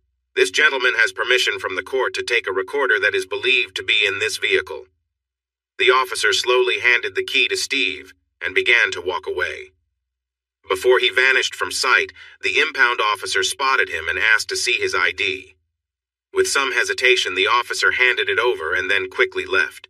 Steve discovered the tape recorder and felt relieved to find the tape was still inside and in good shape. He didn't listen to the entire tape, but what he heard matched what Jeff had told him. Before leaving the impound lot, he thanked the officer and learned who had tried to access the truck without permission. When court resumed, the judge called the attorneys to the front. He asked, "Did you find out the information we needed during the break?" The prosecutor replied, "Yes, Your Honor. Here is a copy of the restraining order. It was filed right after 4 p.m. yesterday. Clearly, Mr. Fielding broke this order when he was at his old home." The judge examined the order before turning back to the prosecutor, speaking in a sarcastic tone. "Isn't it curious how an order can be filed at 4:20 in one office and then served less than 30 minutes later across town? It seems the officer who delivered the order was the first to stop Mr. Fielding's truck. Mr. Fielding was never formally informed of this order. Isn't it strange to accuse him of breaking an order he never saw, especially since it was filed after he started taking his things from his home?" The prosecutor looked troubled and speechless after the judge's remarks. The judge turned to Steve and said, "I hope you have better proof for your case than the prosecutor does." Steve replied, "I believe so, Your Honor. However, I lack some important evidence. I'm actually lucky to have any evidence at all." He explained what he found at the police station's property room, and then how he reached the impound yard just as the officer was trying to unlock the truck. The judge became angry upon realizing the officer had accessed the key without permission. "Your Honor, I haven't listened to all of the tape, but I do know it's working. Would you like to listen together?" With the judge's nod, he pressed play. The courtroom was silent as the tape played on. As time went by, Howard and Amy looked increasingly upset. They stood to leave, and Howard shot a glare at Jeff as they walked out. Once the tape ended, the judge paused for a moment before banging his gavel. "Case dismissed. Mr. Fielding and Mr. Fielding, you are free to go. I trust you won't break the restraining order now that you are aware of it." Jeff and Joe followed Steve out of the courtroom. Their first stop was the property room. Then they went to the impound yard to get their truck for the 2-hour drive home. Steve followed them to the cabin and shared a drink while they talked about the day's events. Joe went home and Jeff and Steve continued their conversation. Jeff said, "Mr. Jensen, I don't know how my grandfather can help, but I want to see that guy pay for what he did. I want his name ruined and his business shut down if possible. And I want my wife, who betrayed me, to face the consequences too. Can we do that legally? Or do I need to look for other options?" "Hold on a second," Steve replied. "First, call me Steve. Second, I don't want you to rush into anything. We just got you out of one tough spot. Take a breath and let your grandfather and me figure this out for a bit." I'm not sure what he's planning, but knowing your grandfather, he's going to make a big impact. He said he would talk to you in a couple of days about it. So just wait and see, okay?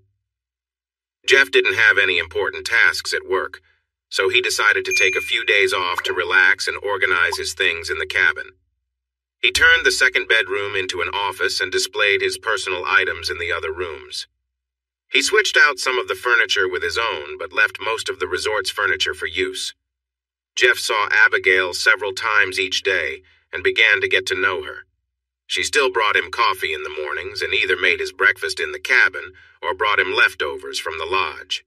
Several times Jeff told her she didn't have to do that, but she would laugh and say, "I've never met a man who could cook better than me, and my dad always said breakfast is the most important meal of the day.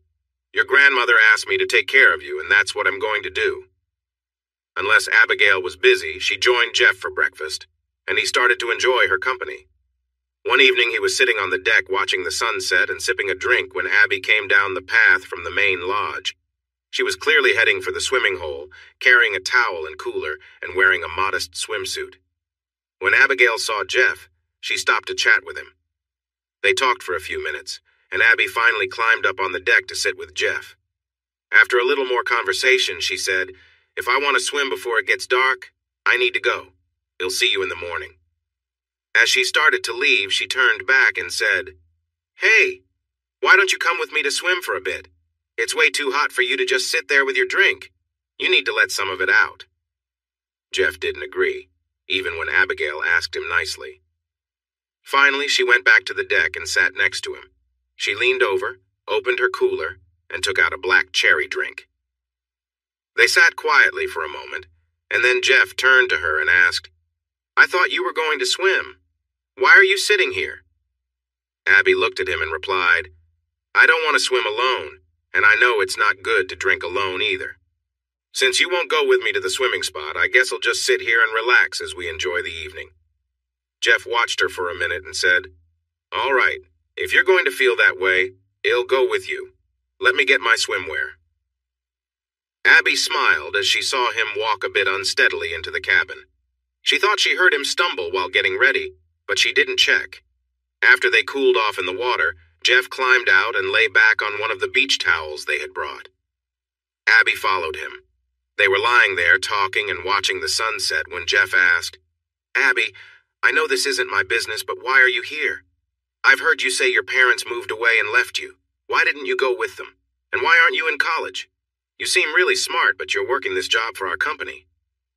Abby's eyes filled with tears, and she turned to Jeff and said, "Mr. Fielding, it's not your business why my parents moved and I stayed. If you can't drop it, you can find someone else to swim with. Just so you know, I am going to college.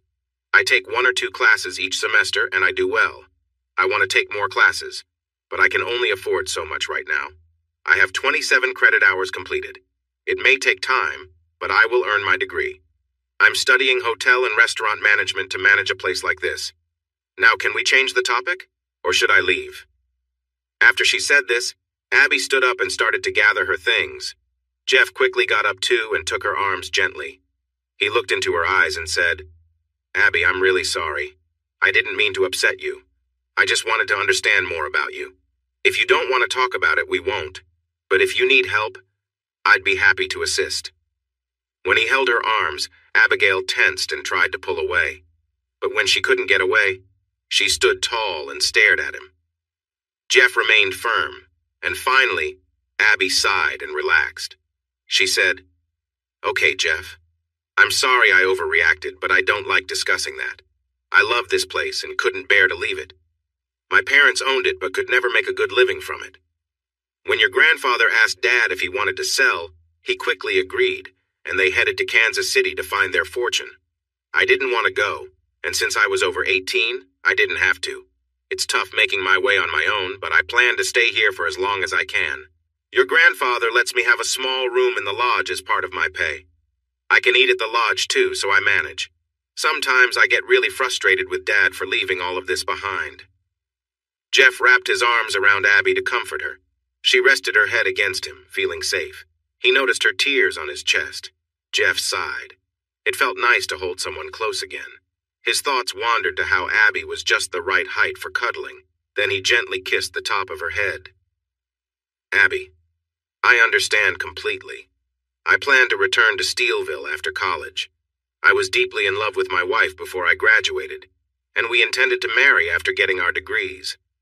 Before the wedding, we talked about where to live, and Amy firmly said no to moving back here. She said it was either her or Steelville, and I chose her. I did convince her to live in Springville so I could visit often, but she mostly refused to come back here. For some reason, she really dislikes small towns and rural areas. I wish I had chosen Steelville instead. I feel at peace every time I drive down the road towards home in this resort. If I marry again, I won't choose someone who won't live here with me. This place is part of me. It's where I belong, and it's where I want to raise any children I might have. Abby looked up at Jeff and smiled. She wiped her eyes and quickly kissed him on the lips. Oh, Jeff, I think you love this place just as much as I do. If anyone had to buy it, I'm glad it was your grandfather. At least it is back in your family, and it's clear your family loves it. Jeff looked at Abby and held her hands. Yeah, maybe I do. I've never felt anywhere else like I do here. I've never met anyone who understands my family's feelings about this place until you. Abby smiled and said, Thank you, Jeff. That's sweet. But I should get back to my room. I have some work to finish, and it's getting late. You'll be down for breakfast unless you'd rather come to the lodge? No, please come down. I think I'd enjoy having breakfast with you here more than at the lodge. It feels more relaxed when we eat on the deck. After Abby left, Jeff sat back down on the deck because it was still early to go to bed, and he didn't want to watch TV. Many nights he would read a book or browse the internet, but tonight, those activities didn't interest him at all. Instead, he listened to the cheerful sound of the stream flowing by the yard and over the stones. He thought about how different Amy and Abigail were. He could never imagine Amy here, but he often pictured Abby curled up beside him, enjoying these peaceful evenings by the stream. He leaned back in his chair, watched the stars, and felt the tension leave his body. The next morning, Jeff woke up to laughter and the warm sun on his face. He felt stiff and desperately needed to use the bathroom. In his confusion, he took a moment to remember where he was. He had fallen asleep in his chair on the deck and hadn't noticed the whole night. Abby stood in the doorway, watching him try to wake up, and she laughed out loud. Between her giggles, she managed to say, What's wrong, sleepyhead? Couldn't make it to your own bed? I knew I should have taken care of you last night. By the time she finished teasing him, Abby stood with a playful grin, her hands on her hips. She stepped back to let Jeff through the door, and he shot her a playful glare as he passed by. He needed to hurry to the bathroom, feeling a little uncomfortable. He heard Abby giggling again as the sound of the running water followed him back to the kitchen. When Abby turned to give Jeff a cup of coffee, she was surprised by his serious face. Setting the cup down quickly, she felt a moment of fear as he approached her, but then she burst into laughter when he started tickling her. She squirmed and wriggled, trying to escape his playful poke until he finally stopped. Jeff looked down at her and said, Let that be a lesson. It's not nice to tease your elders. Abby stood there trying to be upset, but she just couldn't manage to keep a serious face. Usually cheerful, her sunny personality was trying to shine through again. Jeff watched her struggle to hold back a smile. He seemed thoughtful, then leaned in closer.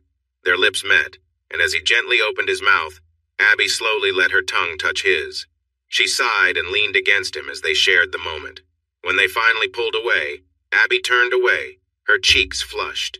Jeff stared at her, noticing they were both breathing a bit faster.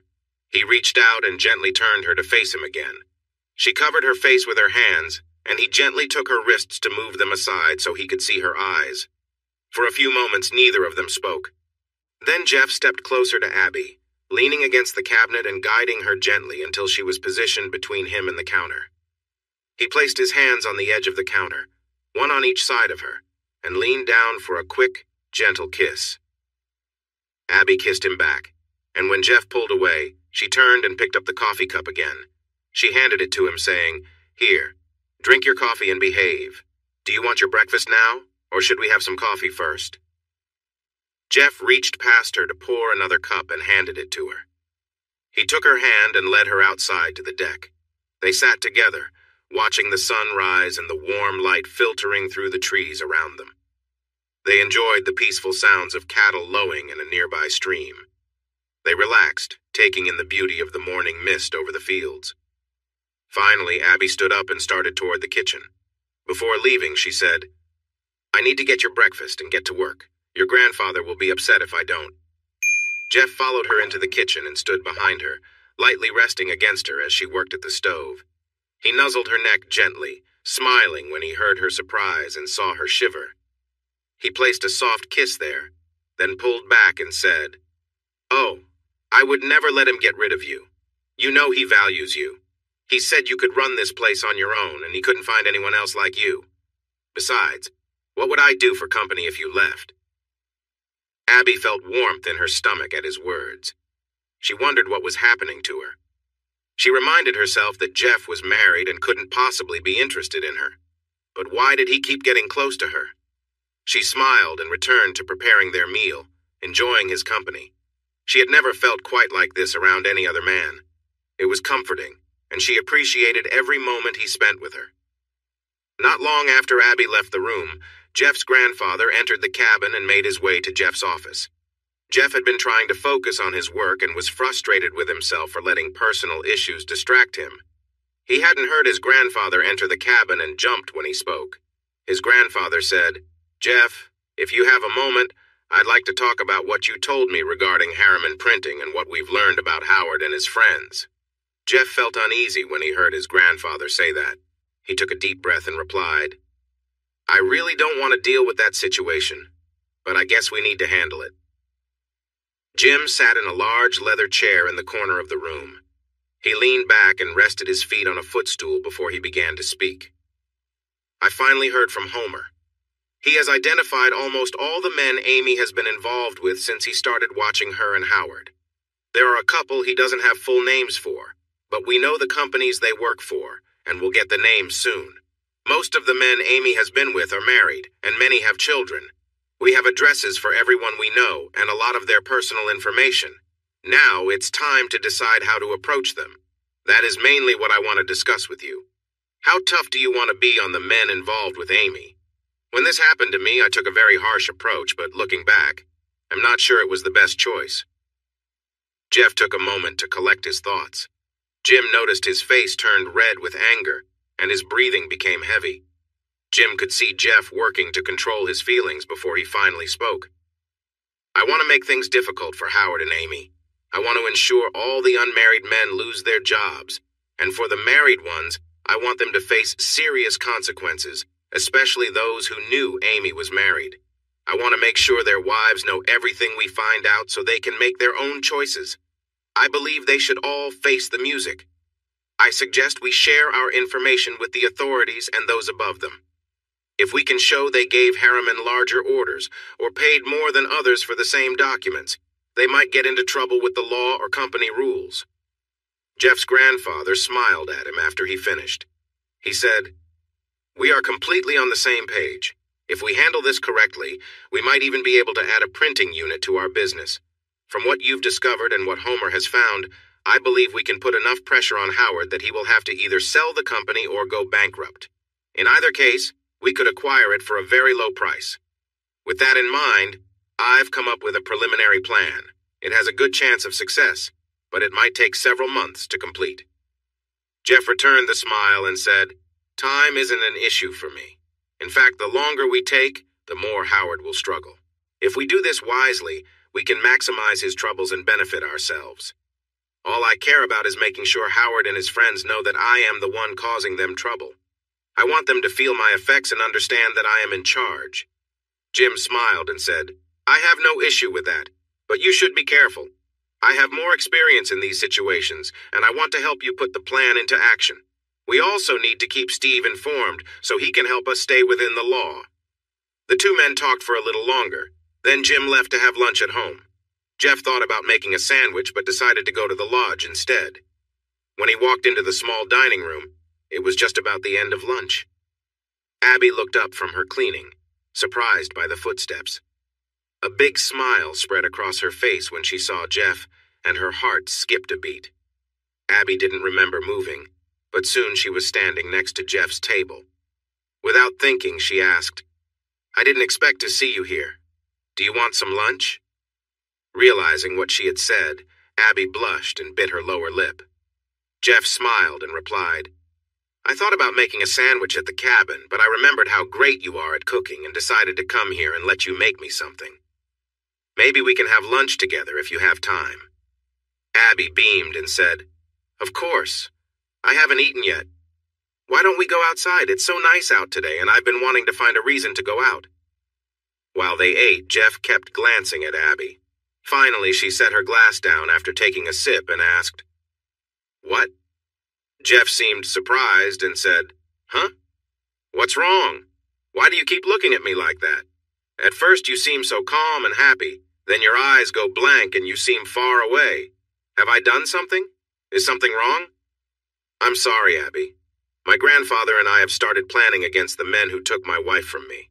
I've been thinking about our next steps and what I need to do to get things moving. A lot of the work will be up to Grandpa because he knows some of the people we need to cooperate with. Even with his help, I still have a lot to do if we want to succeed.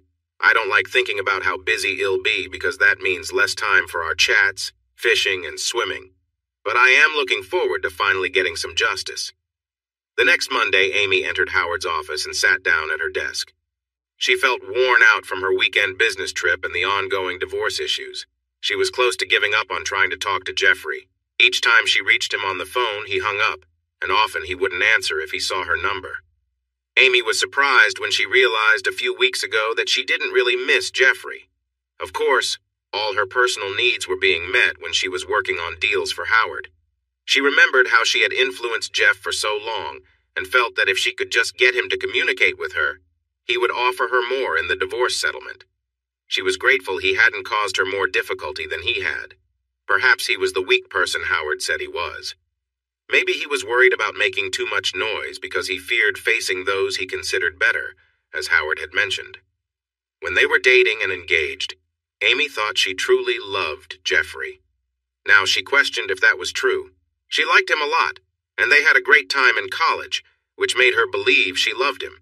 However, she hadn't stopped her adventurous outings even while they were together. She had reluctantly given them up after becoming engaged to him and missed them terribly until Janet helped her become an assistant. Being with Jeff was enjoyable, but there was something more thrilling about the exciting connections she sought with other, more influential men. In truth, she found the thrill of possibly getting caught exciting too. Deep down, Amy acknowledged her true feelings. Ultimately, she wanted the savings she and Jeff had managed to collect during their marriage. Well, the money and the companionship she was now experiencing. Amy hadn't even gotten fully settled into her daily routine when Howard called her on the intercom. Amy, could you come in here, please? I need to talk to you about some matters. Amy smiled and told her assistant Sally that she would be in Howard's office and to hold all calls. Sally looked at her and said, Yeah, I bet he needs to talk. He's probably feeling tense after a weekend without company. I don't think his wife spends enough time with him. Amy walked toward Howard's door with confidence. Just before she opened it, she looked back at Sally and said, Oh, I don't think he'll need any help this time. After all, there's only one person in there. Her excitement was evident by the time she stepped behind Howard's closed door. As Amy began to unbutton her blouse, she turned to Howard, surprised when he said, Don't do that. We have some important matters to focus on this morning. Do you know a Jim Fielding or a Paul or Edward Fielding? Amy sat down and looked at Howard. He appeared stressed and unwell. She responded, Yes, Jim Fielding is Jeffrey's grandfather, Paul is his father, and Edward is his uncle.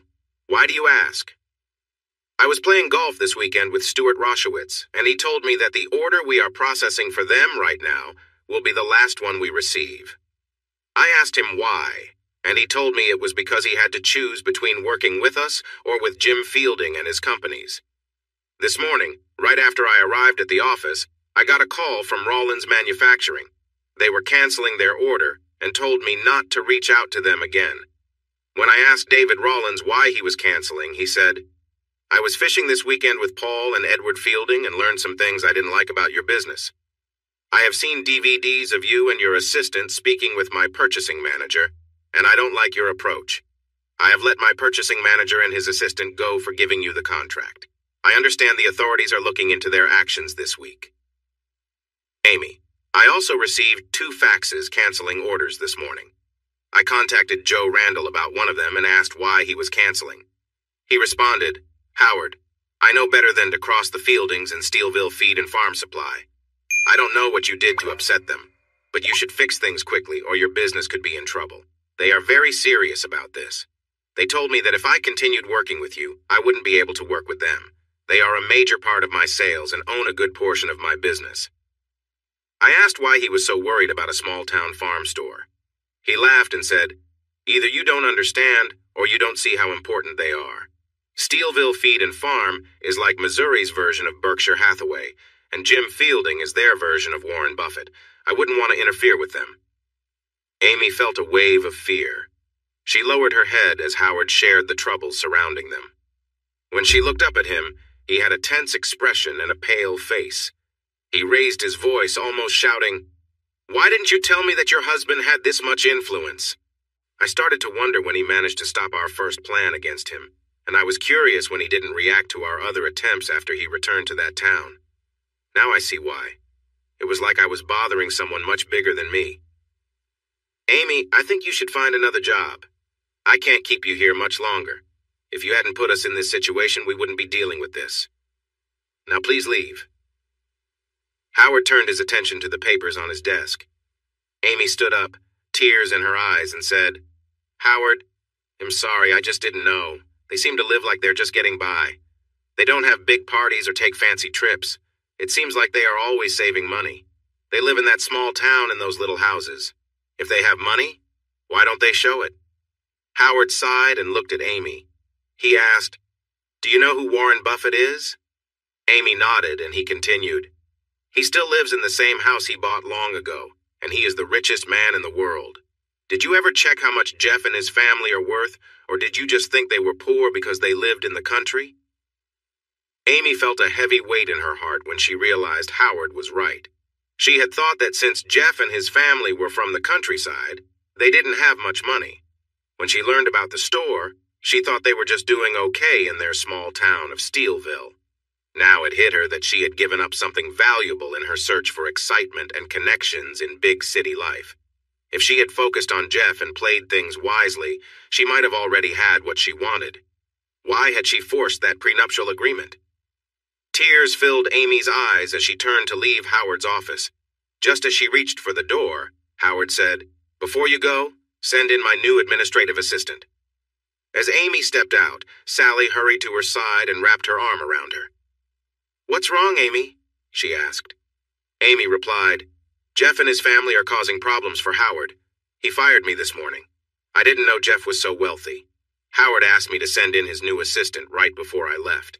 Sally, I know this life seems exciting, but if you want to keep your husband, you should quit and stay away from Howard. I'm not sure what's happening, but if Jeff and his family are causing trouble, you could get caught up in it too. I just hope it's not too late for you." That day, Amy felt miserable. All she could do was sit at home and cry, wondering how things had gone so wrong. All she ever wanted was an exciting life full of glamour in the big city. Growing up in a small town in Indiana, she promised herself she wouldn't get stuck in one again.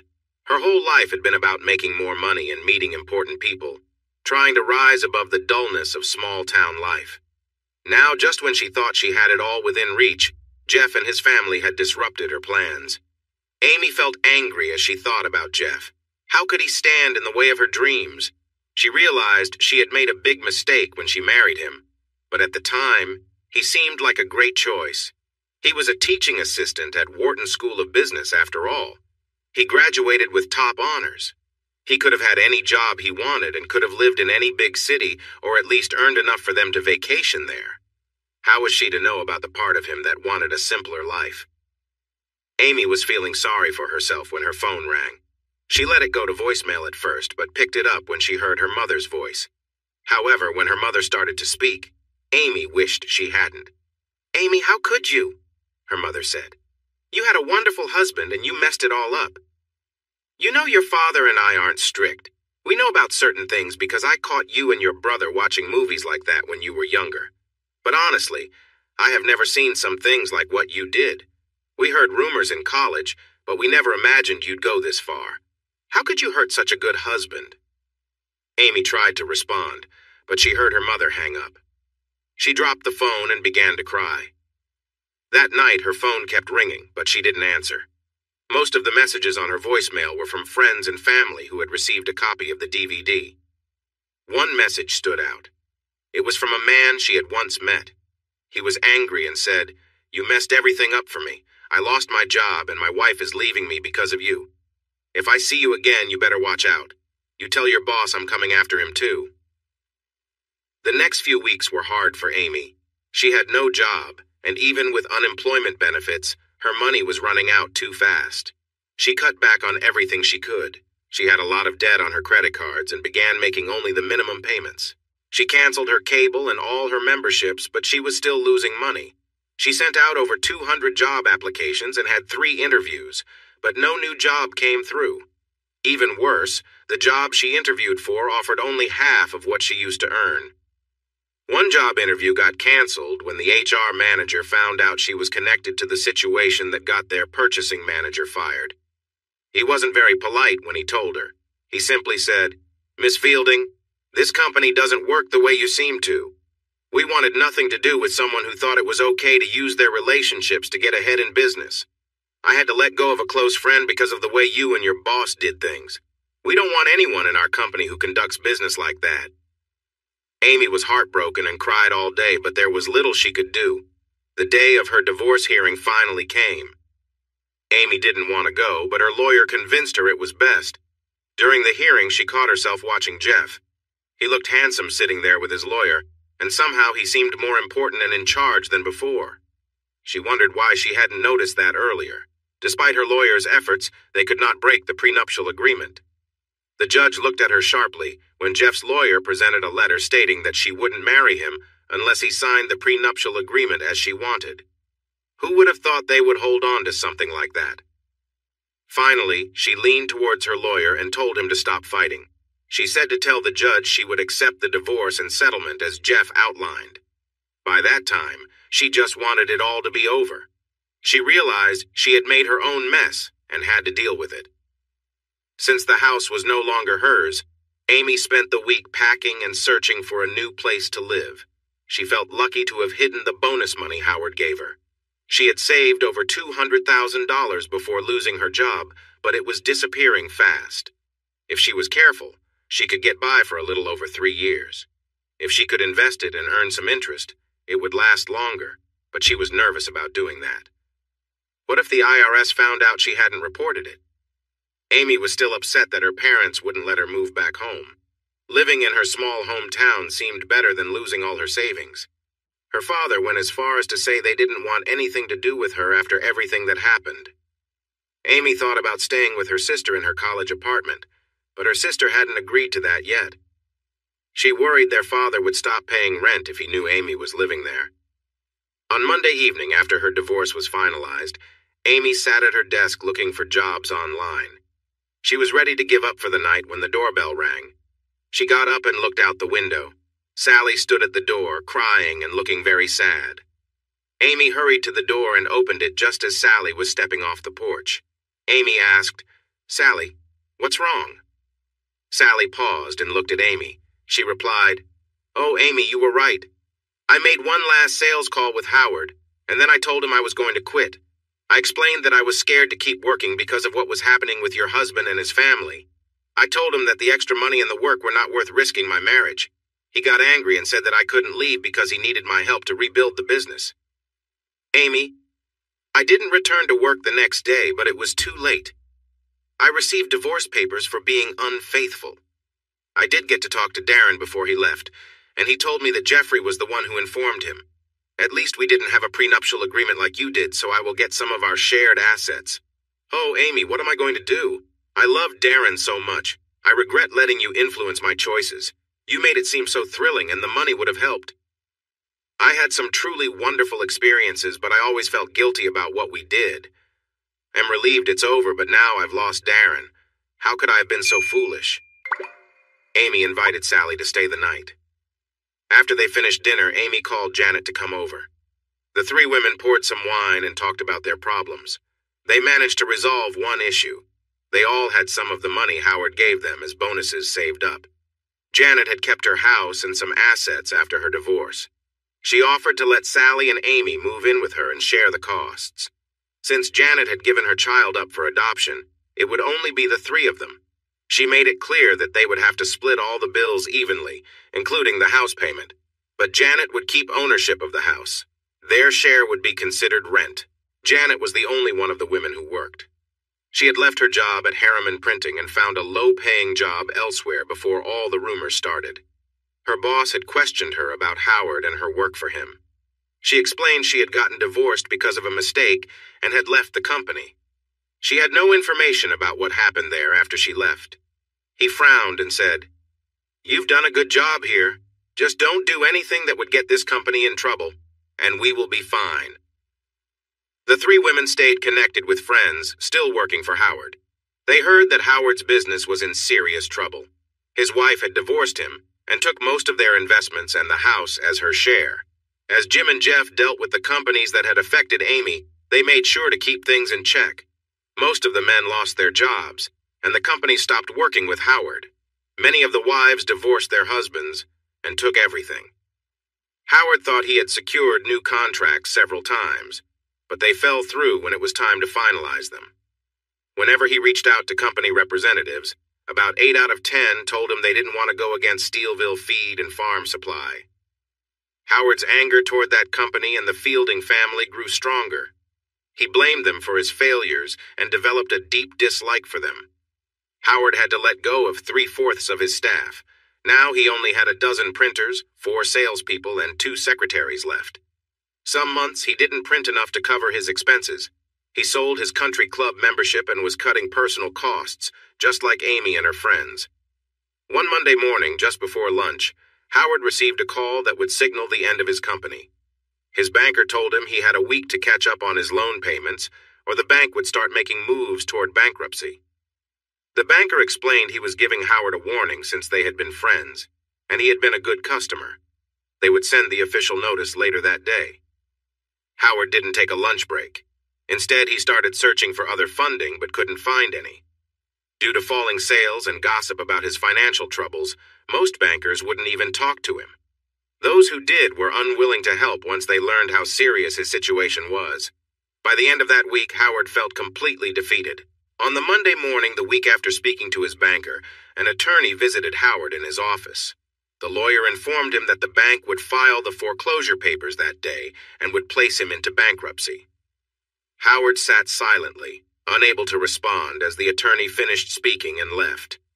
With his head in his hands, Howard felt anger boil inside him. He couldn't believe how quickly someone could bring him down. In the past, when he made a request, people usually jumped to help him. Many husbands had even known about their wives' affairs but ignored it due to Howard's threats. Howard opened the top drawer of his desk and glanced inside before reaching for the item resting there. It would be so easy. No. Before that, he knew he had to deal with Jeffy and his family first. Howard locked his office and left the building behind him. As his business continued to struggle one afternoon, he received a call from a business broker.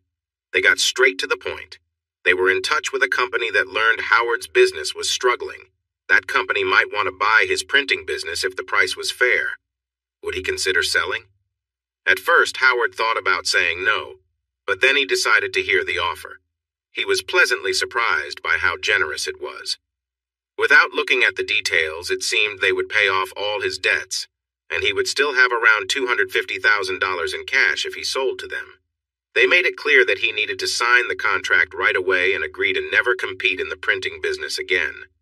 Howard asked them to send the contract so he could read it first and then decide. In celebration of the good news, he treated himself to a nice meal, similar to the ones he used to have when entertaining customers and suppliers. Back then, he didn't worry about spending a lot on meals. Suppliers often paid for their meals, and if they didn't, Howard claimed the expense as a business cost. The contract arrived the next day by registered mail. Howard made another mistake. The contract seemed simple, and he trusted the man on the phone, so he didn't have a lawyer look it over. The law firm that had worked with him before refused to continue serving him after his troubles began. They told him they didn't want to work with him anymore, so he hadn't found a new lawyer and didn't want to take the time to search now because the buyer had given him a tight deadline. Howard read the contract and smiled as he signed it. He thought he could use the leftover money after paying his debts to start fresh in a new business. He believed that with the right assistant, he could succeed again quickly. He should have paid more attention to the fine print, especially the part that promised to cover his debts up to the sale price of the business, with any extra money coming to him in a certified check. The day of the deal arrived, bright and sunny. Howard felt hopeful. Maybe it was a sign. The closing would take place at the bank he used. Before they signed the lien release and withdrew the bankruptcy filing, they needed to receive their share of the purchase price to settle Howard's loans. The bank would then sign the lien release before he got his check for the remaining amount. Howard was excited as he walked into the bank, feeling that things were finally getting better. He was starting to recover from the difficult times the Fieldings had caused him. Now, he just needed to find another business to run and plan how to address the Fieldings after he got his check. As Howard entered the meeting room, he noticed the back door closed behind him. There were 5 men sitting around the table. One was Howard's banker, one was a court officer, and one was the bank's lawyer. The other 2 were from the purchasing company.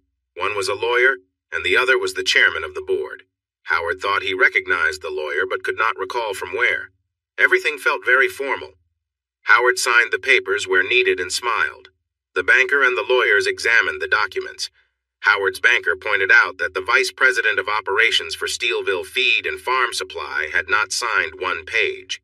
Howard felt frustrated and asked, "What do you mean by that? What does that store have to do with this deal?" The banker replied, "They are the ones who bought your business, Howard." Howard was confused. "Oh no, they didn't. I agreed to sell to Western Missouri Printing. What's happening here?" The familiar lawyer smiled and said, "I'm sorry for the misunderstanding. You did sell to Western Missouri Printing, but they are owned by Steelville Feed and Farm Supply. So, Mr. Jeffrey Fielding, the vice president, needs to sign as well. Don't worry. He just stepped out for a moment. I will call him back in so he can sign, and we can finish this deal." While the banker was calling Jeff, Howard said, "This is not right. The deal is off.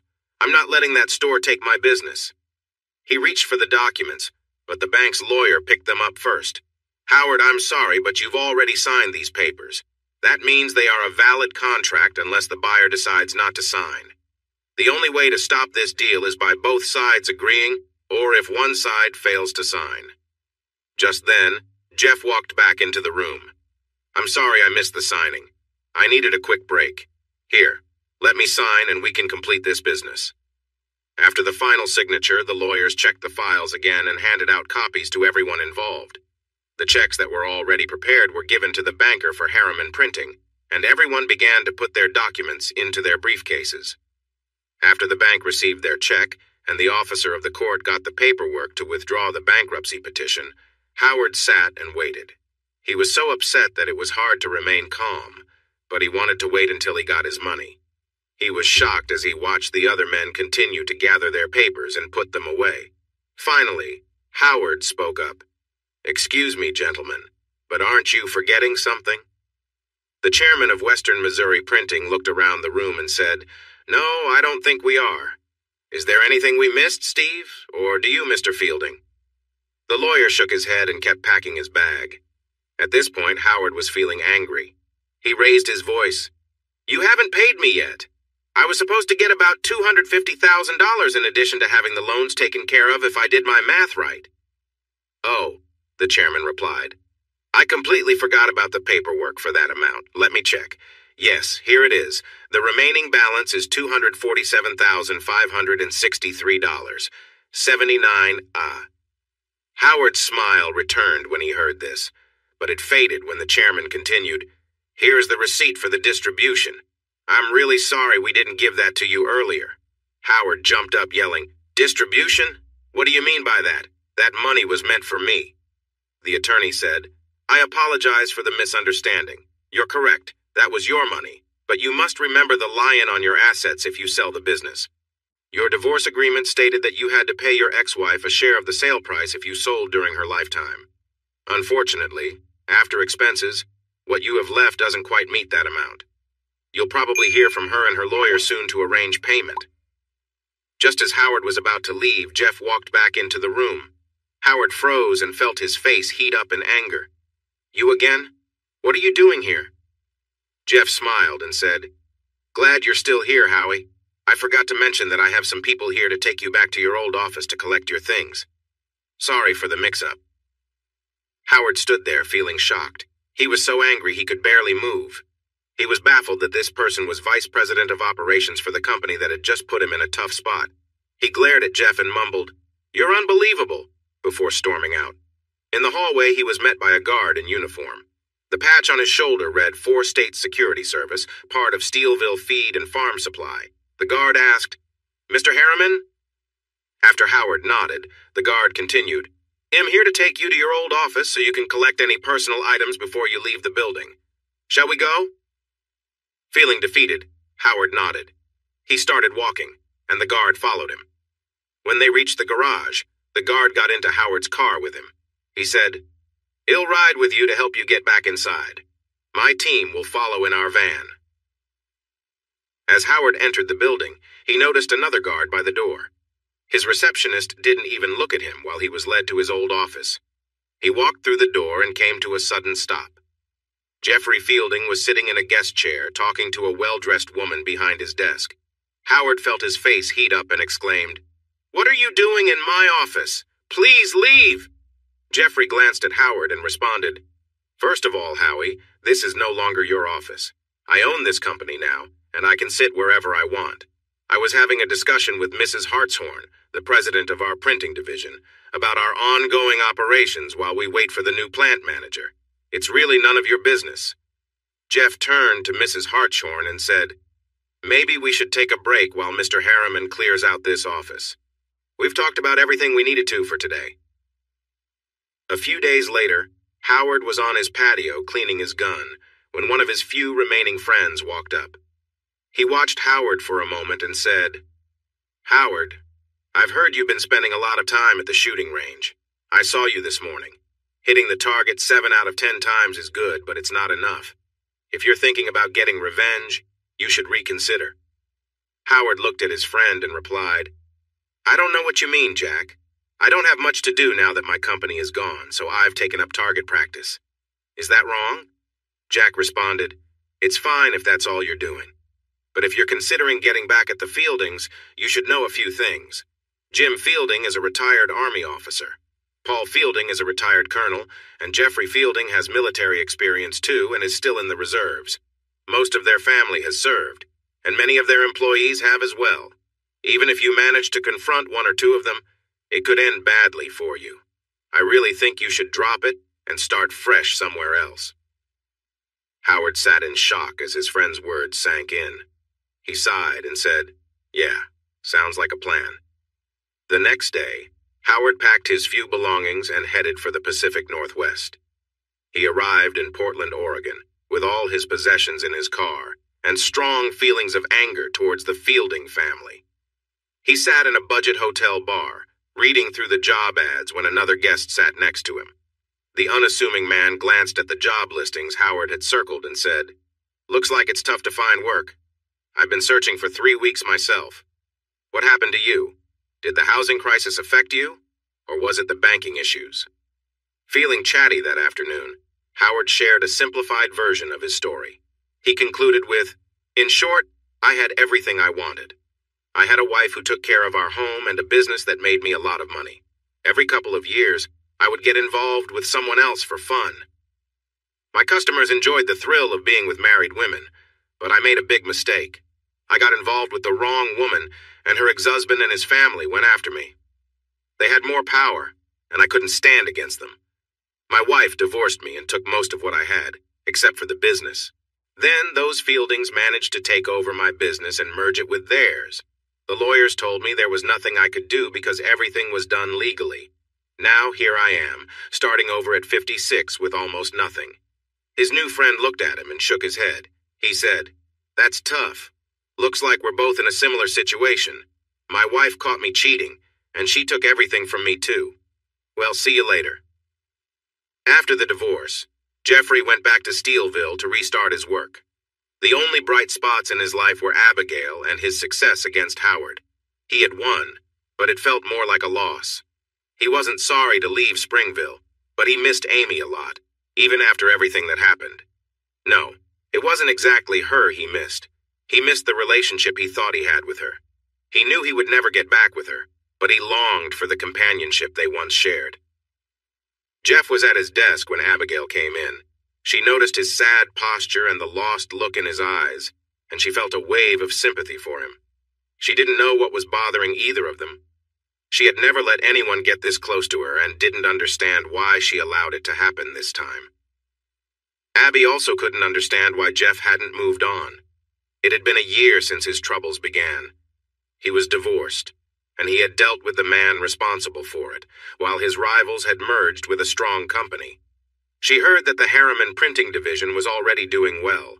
They had even brought back all the workers Mr. Harriman had let go, except for his close team. Abby knew she wasn't supposed to know about Steelville Feed and Farm Supplies business, but while she cleaned and cooked for Jeff, sometimes she saw his computer on or important papers left open on his desk. She was surprised to discover how big his company really was when she started helping him. She had no idea how wealthy the Fieldings were either. Without thinking, Abby walked over and put her hands on Jeff's shoulders. She leaned down a little and said, "Jeff, you've been staring at that screen for 5 minutes. It's after 6 p.m. Why don't you just take a break? We could go for a nice swim if you hurry. After that, I can make you dinner if you want." Jeff turned to Abby and smiled. "That sounds like a great idea.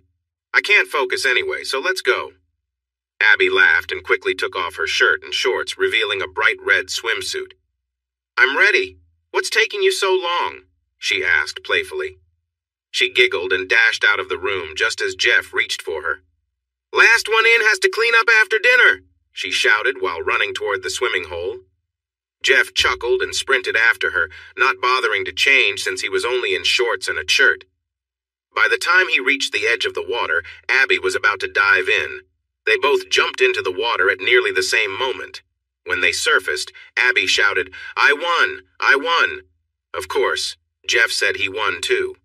Eventually they agreed it was a tie, but neither wanted to take the punishment of cleaning the kitchen. Finally, Jeff swam over to Abby, dove under the water and sprang up, playfully lifting her as he surfaced. Abby giggled as she was pushed through the water and splashed down with a laugh.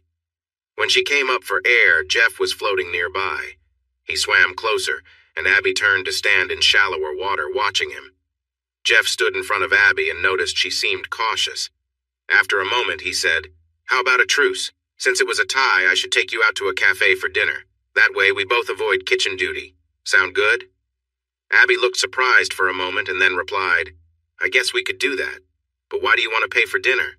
I usually cook for you." After they came out of the water, Jeff paused and looked into Abby's eyes. "Abby, your job is to take care of the resort and cook for the guests. You do so much for me, more than you need to. I just want to show my appreciation and thought it would be nice to share a meal together where we can talk. Actually, why don't you go change into something nice, and we can drive to Springville and eat at Red Lobster?" Abby's eyes widened, and she gasped, "Oh, I couldn't. It's so far, and it must cost a lot." Then she saw a sad expression on his face, which changed her mind. "Oh, Jeff, when my parents were here, that was my favorite place, but we could only go for special occasions because it was so expensive. Thank you. If you really want to, I would love to go with you." Jeff smiled and playfully tapped her on the back as she headed for her room. Abby squealed and turned to give him a playful look, then headed inside. He looked a bit unusual. She finally said, "Now stop that, or I'll have to scold you." Then she turned and hurried to her rooms to change. Jeff was waiting in the lobby when Abby came out of her cozy suite. She was wearing a short sundress and sandals. Her eyes sparkled, and her hair was tied back in a ponytail.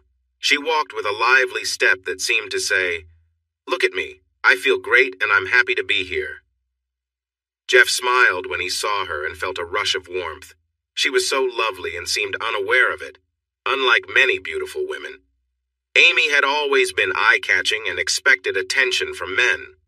There was a special energy in Abigail. She worked hard and was always cheerful and ready to help. She acted like she didn't even notice how beautiful she was, which made her company so refreshing. Abby was the kind of person who didn't need to fill every moment with chatter. She was fine with silence when she didn't have much to say. Jeff enjoyed her calming presence and appreciated how easy it was to be with her. Amy would talk non-stop or turn up the radio if he didn't keep the conversation going. With Abby, he could simply relax and enjoy her company without distraction. After they finished their meal, they returned to the lodge. The journey took them a little over 4 hours.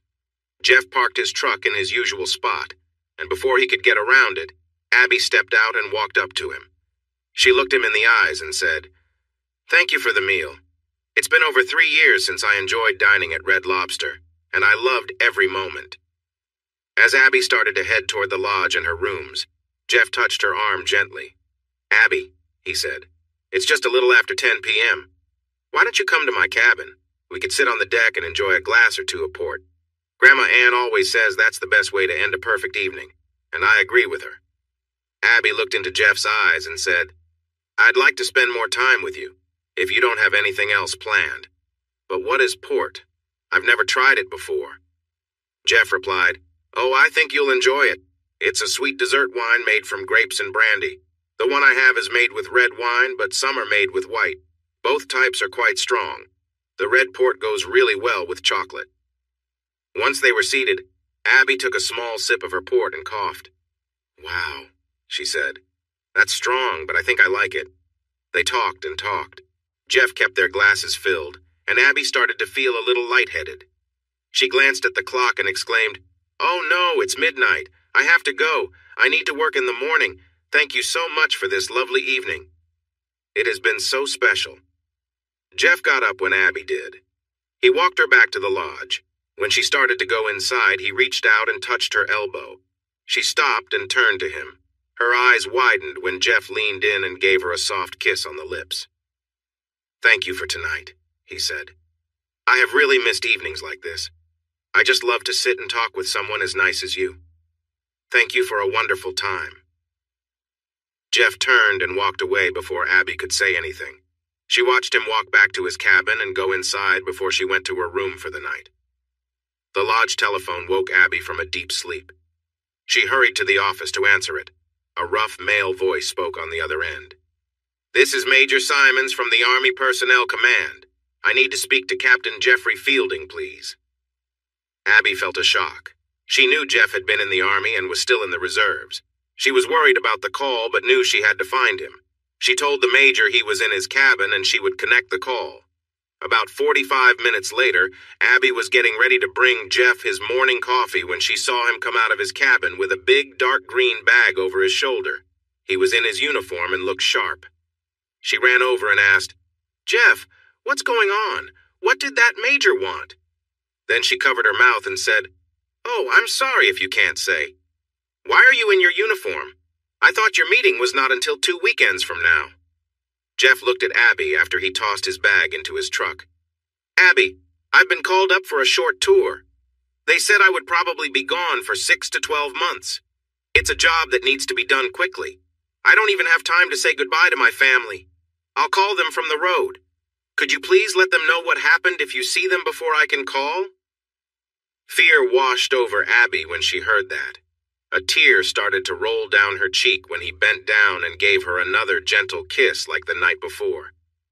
"Goodbye, beautiful," he said. Then he jumped in his truck and drove away. Abby stood there with tears on her cheeks when Ann drove up. She jumped out of her car and ran to Abby. "Hey girl, why the tears? Why are you standing here crying?" Abby looked at Ann and whispered, "He's gone. They called him and said he had to go do a mission right away and he might be gone for a year." When Abby said that, Ann looked where Jeff usually parked his truck and understood. She wrapped her arms around Abby and asked, "You love my grandson, don't you, honey? Did he leave and now you feel scared?" Abby hugged Ann tightly and cried on her shoulder while nodding yes. Ann comforted her and said, "Sweetheart, what you're going through is one of the hardest things we face. We have to stand by and watch our loved ones go off to danger. The toughest part is waiting and hoping they come back safe. We pray every day that they come home, not in a way we fear. Now let's move forward and focus on what we can control." Abby looked up at Ann and said, "He called me sweetie. He wanted me to tell you he needed to get there fast and would call when he could." About 2 weeks after Jeff left, Abby woke up at 2 a.m. to the sound of the phone ringing. She dashed to the lodge office and answered just as it stopped. Abby? A voice said. Abby, it's Jeff. Is that you? Jeff! Oh yes, it's me, she exclaimed. Where are you? Are you okay? Jeff laughed and interrupted her, saying, Sweetheart, I'm fine. I found a moment to call you because I've missed hearing your voice. Are you doing okay? Yes, I'm fine. But where are you now? I'm in the mountains, but I can't say more. I'm running out of time and have to go. Take care, sweetheart. Then there was silence. Abby tossed and turned the rest of the night. Jeff had called her. Days went by, winter arrived, and Christmas was nearing. Abby felt sad this Christmas more than in years. Her dad offered to send her money for a ticket home, but she didn't want to leave. Christmas was on a Thursday that year. The Monday before Christmas, a UPS truck came to the lodge. The driver brought in a large box. Abby couldn't recall ordering anything, but saw it was addressed to the resort. When she noticed the box, she felt thrilled. It was from Jeff. Unsure what to do, she decided to call his parents to let them know about the big box at the lodge. She got Jennifer on the line and told her about it. Jennifer, Jeff's mom, said, Since it's addressed to the resort, you should open it, dear.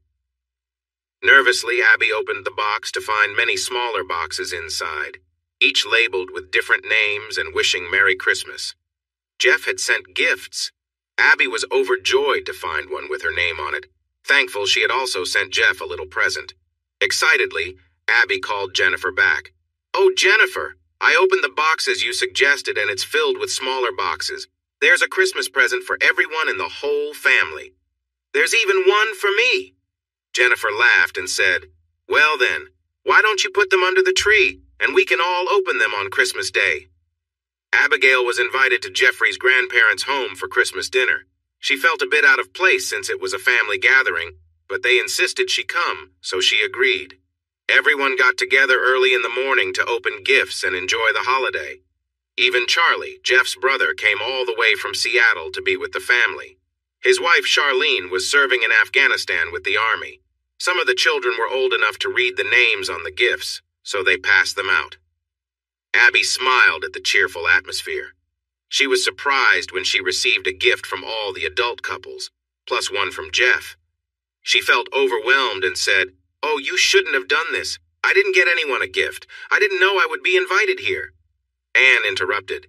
Abby, we didn't want you to spend your money on gifts for us. We all have what we need, except for Jeff's and Charlene's safe return, and we know you need that money for college. So don't worry about it. Abby noticed everyone taking turns opening their gifts. She decided to wait and choose which gift to open first. She arranged the gifts by size, saving Jeff's for last. Her second-to-last gift was from Jim and Anne. When she opened it, she found an envelope, thinking it might be a small bonus for her work. To her surprise, it was a letter from her college saying her entire next semester was paid for in full. She could attend college full-time for at least one semester or part-time for 2 semesters. It was fantastic news. Abby was in tears as she ran to Anne and then Jim, hugging them both. Oh, thank you so much. With this, I'll be able to work towards my associate degree. I'll finally be halfway to my bachelor's. Thank you, Jim chuckled as she settled back down. The whole family watched her eagerly. Abby noticed she was the only one with an unopened gift left. With tears in her eyes, she picked up the present from Jeff and carefully unwrapped it. She gasped in disbelief. He had sent her a beautiful gold chain with a pendant covered in clear stones. They couldn't be real diamonds, could they? No way would he spend that much money for a Christmas gift for her. Anne noticed her staring at the box. Abby? What's wrong, dear? Abigail reached into the box, pulled out the chain, and slowly put it around her neck, tears of joy streaming down her face. All the women gathered around her, admiring her beautiful necklace. They wanted to try it on and take a closer look. When it was Anne's turn, she examined it carefully and said to Abby, This is stunning, Abby. That pendant must be worth several carats. We should find you a dress that matches this necklace perfectly. After that moment, Abby couldn't focus on anything else. She kept looking at her college statement and the necklace, tears flowing down her cheeks. It was the best Christmas she had ever experienced, and she felt nothing could top this day. When January arrived, the cold weather settled in. Sometimes Abby received letters from Jeff. Most of them seemed to come to her, along with 2 emails each week. She felt happy that he remembered her. but also guilty that he was writing to her instead of his family. In February, the news reported a serious conflict in Afghanistan. A Green Beret team had attacked a Taliban stronghold in the mountains. Instead of the expected 30 or 40 Taliban fighters, there were more than 300. Many Green Berets were hurt. The team leader took great risks to help his injured men. The fighting was intense, and he had to call for air support very close to his own position. Abby was shocked when she asked Paul, Jeff's father, what danger close meant. He seemed lost in thought as he explained, "Abby, danger close is when you request air support so close to your own troops that there is a chance of friendly fire. It's only done when it's absolutely necessary. If the enemy is about to overrun your position, you have to take that risk." Later that evening, after Paul explained the situation to Abby, he returned to the lodge. Abby had locked the doors and was studying in her suite when she heard the door open.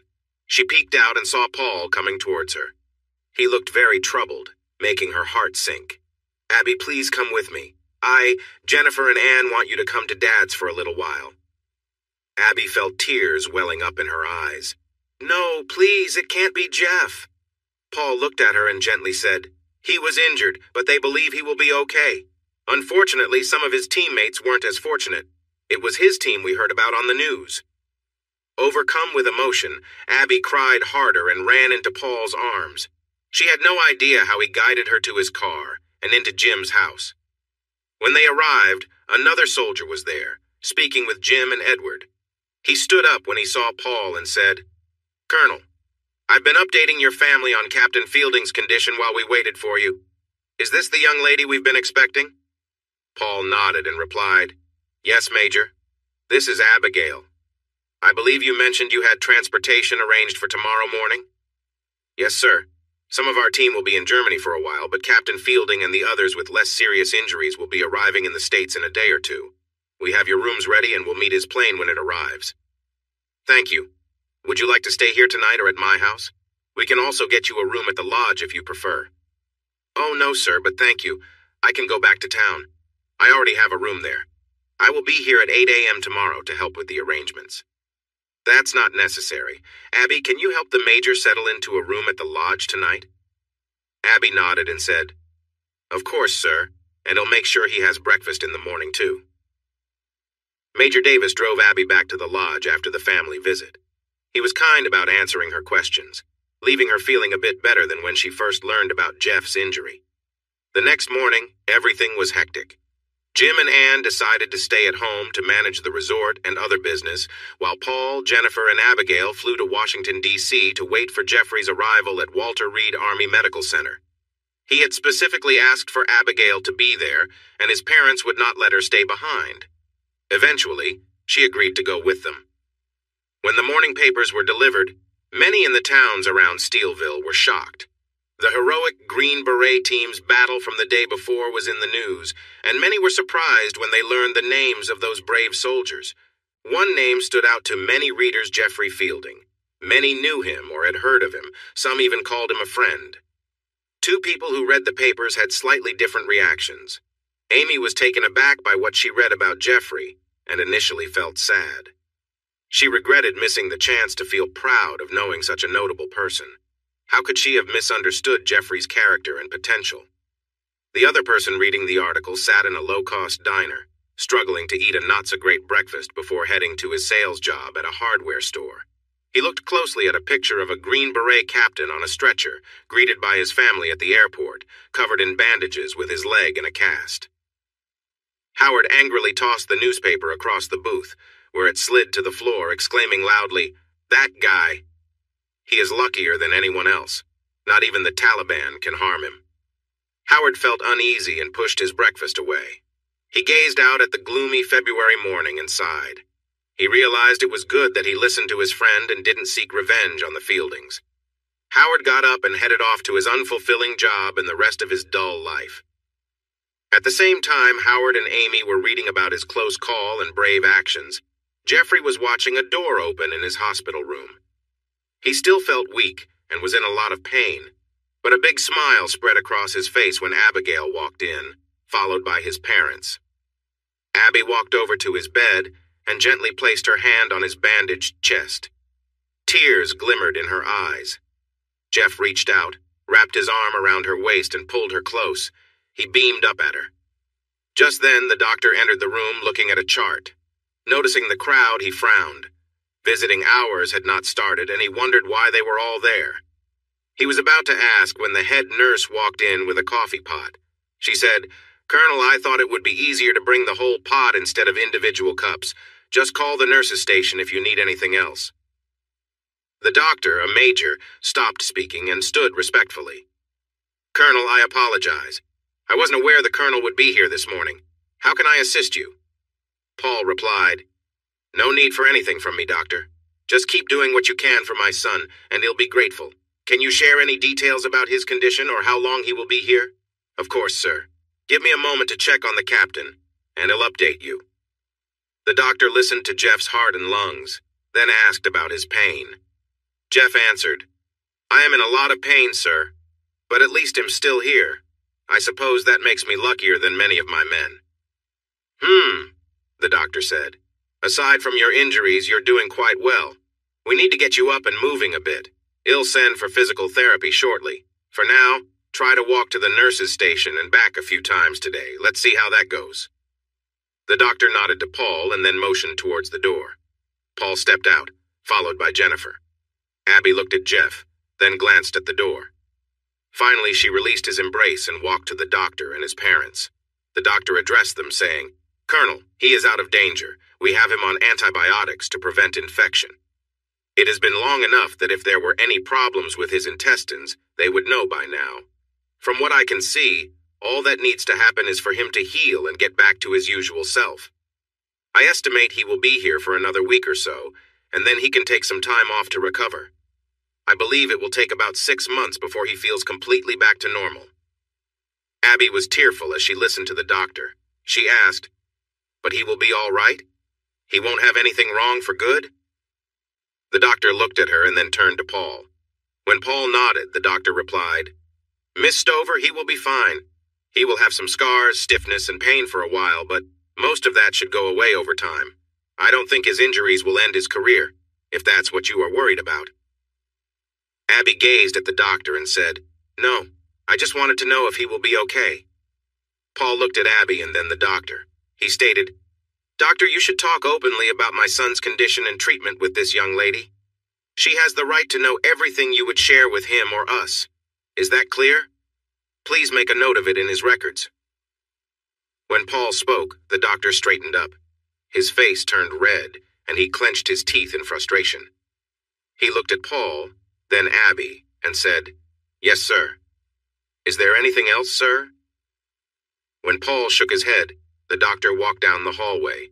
Paul turned to Abby and said, "Abby, I think Jennifer and I will head downstairs for some coffee. Would you like to join us, or?" Abby smiled and replied, "No, sir. I think I'll just go back in and see Jeff, if that's all right with you." She turned and walked back into Jeff's room. When he saw her, he smiled and held out his arm for her to come closer. Abby pulled up a chair next to his bed and leaned into it while Jeff wrapped his arm around her shoulders. She leaned in and gave him a gentle kiss, feeling him relax, and let out a sigh. After a moment, Jeff started to shift himself toward the edge of the bed, away from Abby. She pulled back and asked, "Jeff, be careful. What are you trying to do?"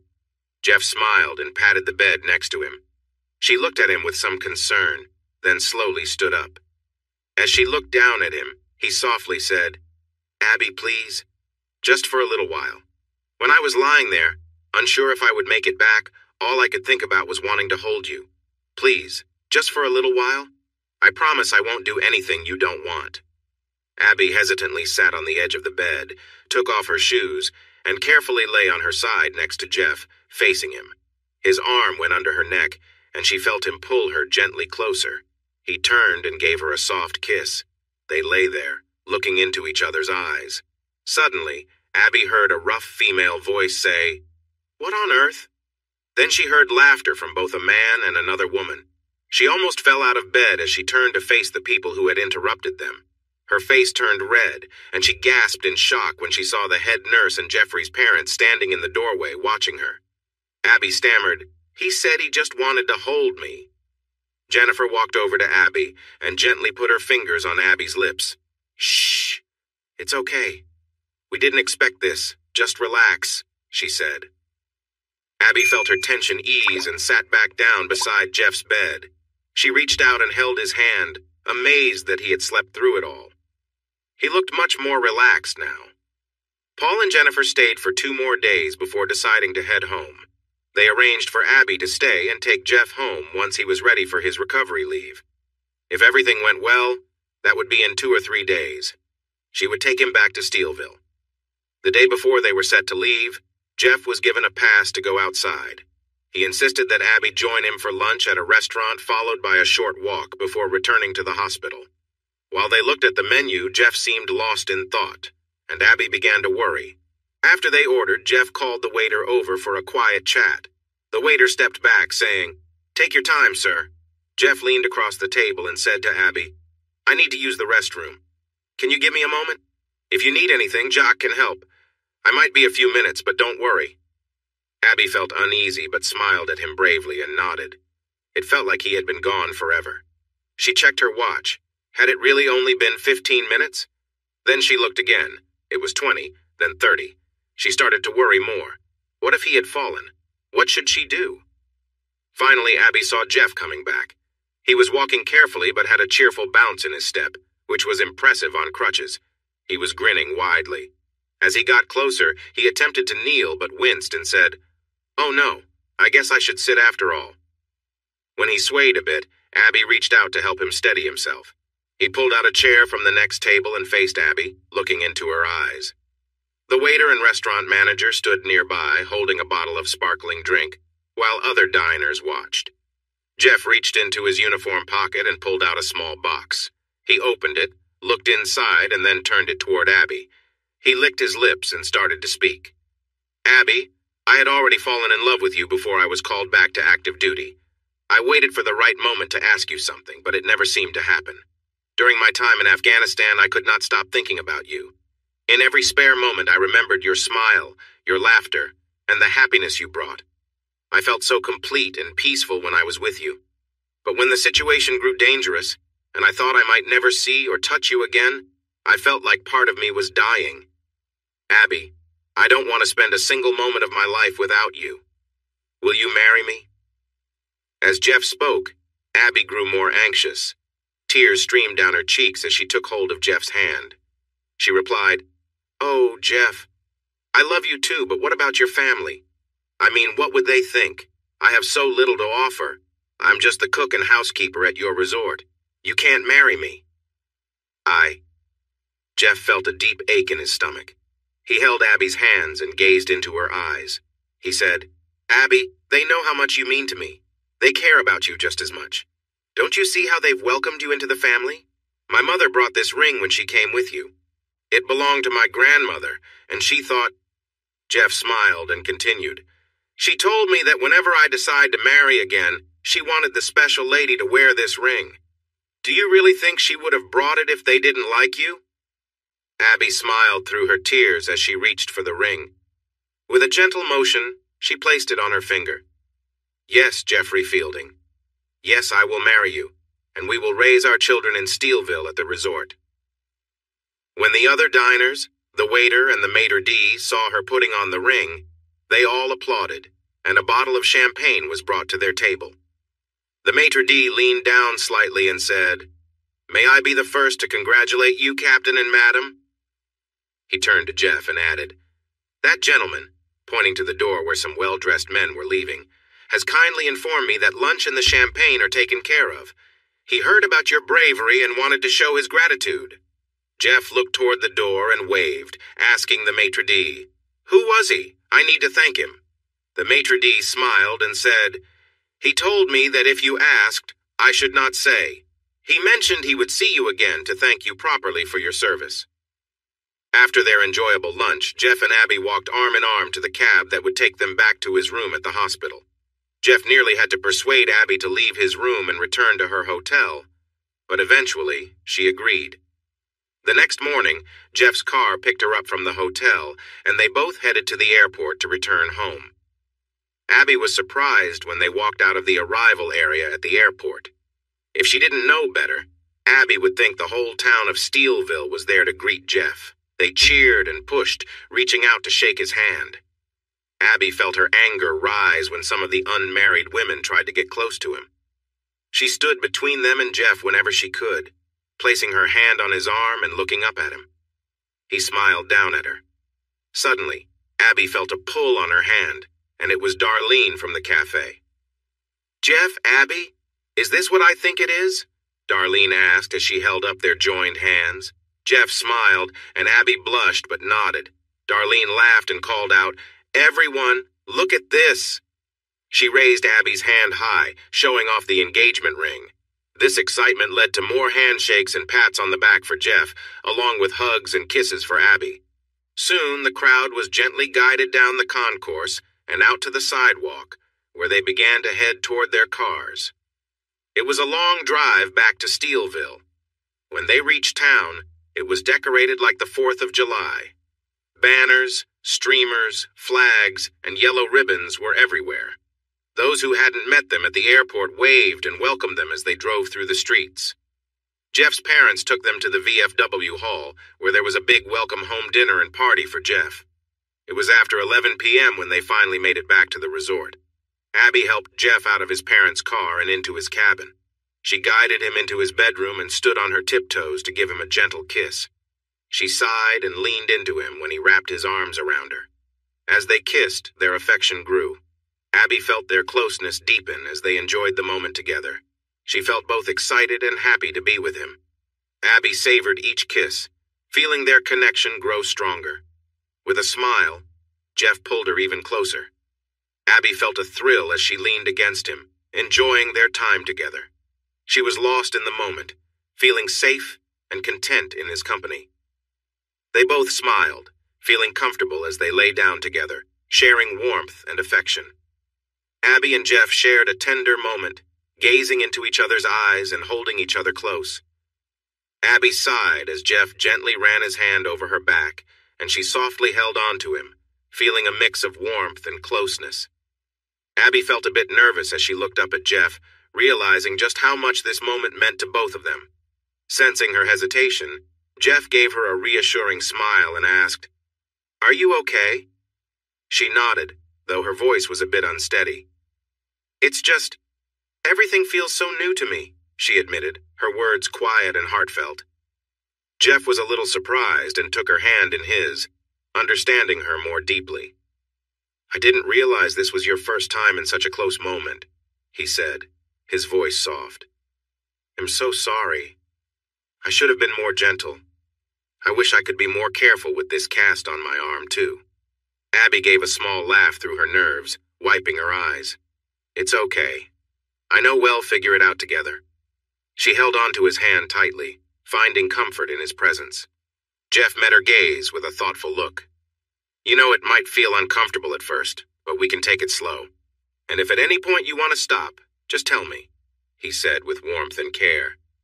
But Abby shook her head with determination. "No, I'm ready. I want to be here with you," she insisted, drawing strength from her feelings. As they held each other close, Abby shifted carefully, settling into a comfortable embrace with Jeff. They moved slowly, taking their time and feeling the moment together. There was a gentle silence between them as they both adjusted, making sure the other felt okay. In that quiet time, they shared their emotions, feeling close, trusting each other with a new sense of understanding. Every touch and every glance conveyed the tenderness they both felt without needing any words to say it. In the warmth of the moment, they found a quiet joy together. It was a peaceful and lasting connection, filled with care and respect, a memory they both would hold dear. She leaned against Jeff, feeling him kiss her. The last thing Abby remembered that night was sighing and rolling off Jeff to fall beside him. When she woke up, sunlight was filling the room and someone was calling from the living area. "Jeff, are you awake? Is Abby with you? We want you to join us for breakfast at the lodge." Abby heard footsteps coming down the hallway, and then Jennifer walked into the room. Abby gasped, and Jennifer quickly covered her mouth. "Oh, Abby, I'm so sorry. I didn't know." Jennifer turned and hurried out of the room. Jeff was lying there laughing. Abby shot him a playful glare and grabbed his robe. She put it on while running down the hallway after Jennifer. Wait! I was awake and getting up. You don't need to leave. I'm sorry. I'll get breakfast ready in no time. Jennifer paused and looked at Abby. She smiled, approached her, and wrapped her arms around her. Shh, dear. I wasn't coming to find out why you didn't feed us. We have the meal ready. I just wanted you both to eat with us. But I see you have other things on your mind. I can go. Abby smiled and held on to Jennifer. No, please stay. Really, we were getting up. Abby's cheeks flushed as she added, I don't think I could do much this morning anyway. Jeff walked slowly into the room wearing only his underwear. He looked at his mother and fiancé, then grinned. Well, now that you've got me up and promised me food, where is it? Abby smiled and turned to Jeff. They cooked at the lodge. Come on, let's get dressed so we can eat with them. I'm really hungry. She turned to Jennifer and said, Well, be right there. Abby never returned to her small suite at the lodge. She gradually moved all her things to Jeff's cabin. They had set the date for the wedding, and her parents had promised to come. Abby felt so happy, but then they received another call from Washington. Abby was outside when she heard the phone ring. By the time she entered the cabin, Jeff was already on the phone. All she could hear was him saying, Yes, sir. The 19th? Yes, sir. Mill Air? Yes, sir. 19 if possible. Sir, I don't know. I was supposed to get married on the 23rd. What? Yes, sir. Abby stood there trembling as she listened to Jeff. Her heart felt heavy, and her stomach hurt. Were they going to take him away again? Jeff finished the call and turned to Abby. He opened his arms and she rushed into them. He could sense her shaking. He stroked her hair and whispered, It's okay, dear. They just want us to go to D.C. for a couple of days. We were going to get married here anyway. Can we decorate, make the trip, and still have the ceremony then? They promised to bring us back in time. Abby slowly calmed down and looked up at Jeff. She nodded her head in agreement. Yes, that shouldn't be a problem. But what were they talking about? Why a military plane, and why did you say 19 seats if possible? Jeff smiled at Abby and said, Because that's how many seats I told them we needed for the family on the trip. I have to go to D.C. The president is going to give me the Medal of Honor, and I need to be there. Of course, the whole family will want to go too. I mentioned 19 seats just in case your parents want to join. Do you think they will? Abby gasped and took a step back from Jeff. Oh my, yes, I'm sure they will. I need to call them right now. I love you. She quickly jumped toward Jeff, gave him a quick kiss, and hurried out of the room to find her phone. Jeff and his family left for D.C. the night before the ceremony. They enjoyed great service at the hotel. The next morning, they were guided from the lobby to a bus that would take them to the White House. When they arrived, they were quickly shown to their seating area, the family in a special section, and Jeff near the podium. When the time came, a uniformed Army general approached the podium and announced, Attention, ladies and gentlemen, the President of the United States. Everyone stood and watched as the President entered the room. He walked over to Jeff, followed by the general who held some documents. The President stopped in front of Jeff, who saluted and stood at attention. The general glanced at the papers and Jeff heard some rustling behind him. He turned a bit in surprise when he noticed Abigail. The general handed her something and said, Attention to orders. Captain Jeffrey Fielding has met all requirements for promotion to the next rank and is hereby promoted to Major United States Army Reserve, effective June 1st, 2009-A. Jeff felt Abigail adjusting his uniform as she carefully took off his captain's insignia and replaced it with his new major's insignia. Once she finished, she smiled with pride and stepped back a little. The general looked at his papers again and stated, Attention to orders. Department of the Army, June 17, 2009. By the direction of Congress, the Medal of Honor is awarded to Major Jeffrey Fielding for showing bravery and courage at great personal risk while on duty. While leading a Special Forces team during a challenging mission against superior Taliban forces, Captain Fielding put himself in danger to direct the mission and bring seriously injured team members to safety. Captain Fielding was hit many times by gunfire and shrapnel, yet he continued to lead his men bravely. He directed the battle so wisely that his team of 13 men defeated an enemy force of about 300. Sometimes the enemy pressed hard on his unit, and he even called for support fire on his own positions. Because of his actions, Captain Fielding proved himself and accomplished much more than anyone expected. He was gravely injured, and only the continuous care of the medic saved his life. While the general read the award citation, the president placed a ribbon around Jeffrey's neck. After the ceremony, Jeffrey extended his arm to a smiling but teary-eyed Abigail. They walked off the stage and headed to the room for a reception. As Jeffrey and Abigail greeted guests, the president approached them with a smile. "Congratulations again, Major," he said, shaking Jeff's hand. He then turned to Abigail and said, "And this lovely lady must be the future Mrs. Fielding. I must say we were all hoping for you at the restaurant that day. Did you enjoy the meal and the drinks?"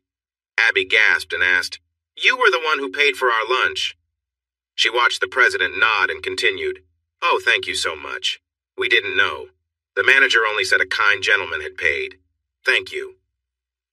The next morning, Jeffrey and his family enjoyed a late brunch while the rest of the country carried on with their usual activities. In a rundown factory lunchroom in Springville, a sad Amy read the morning paper.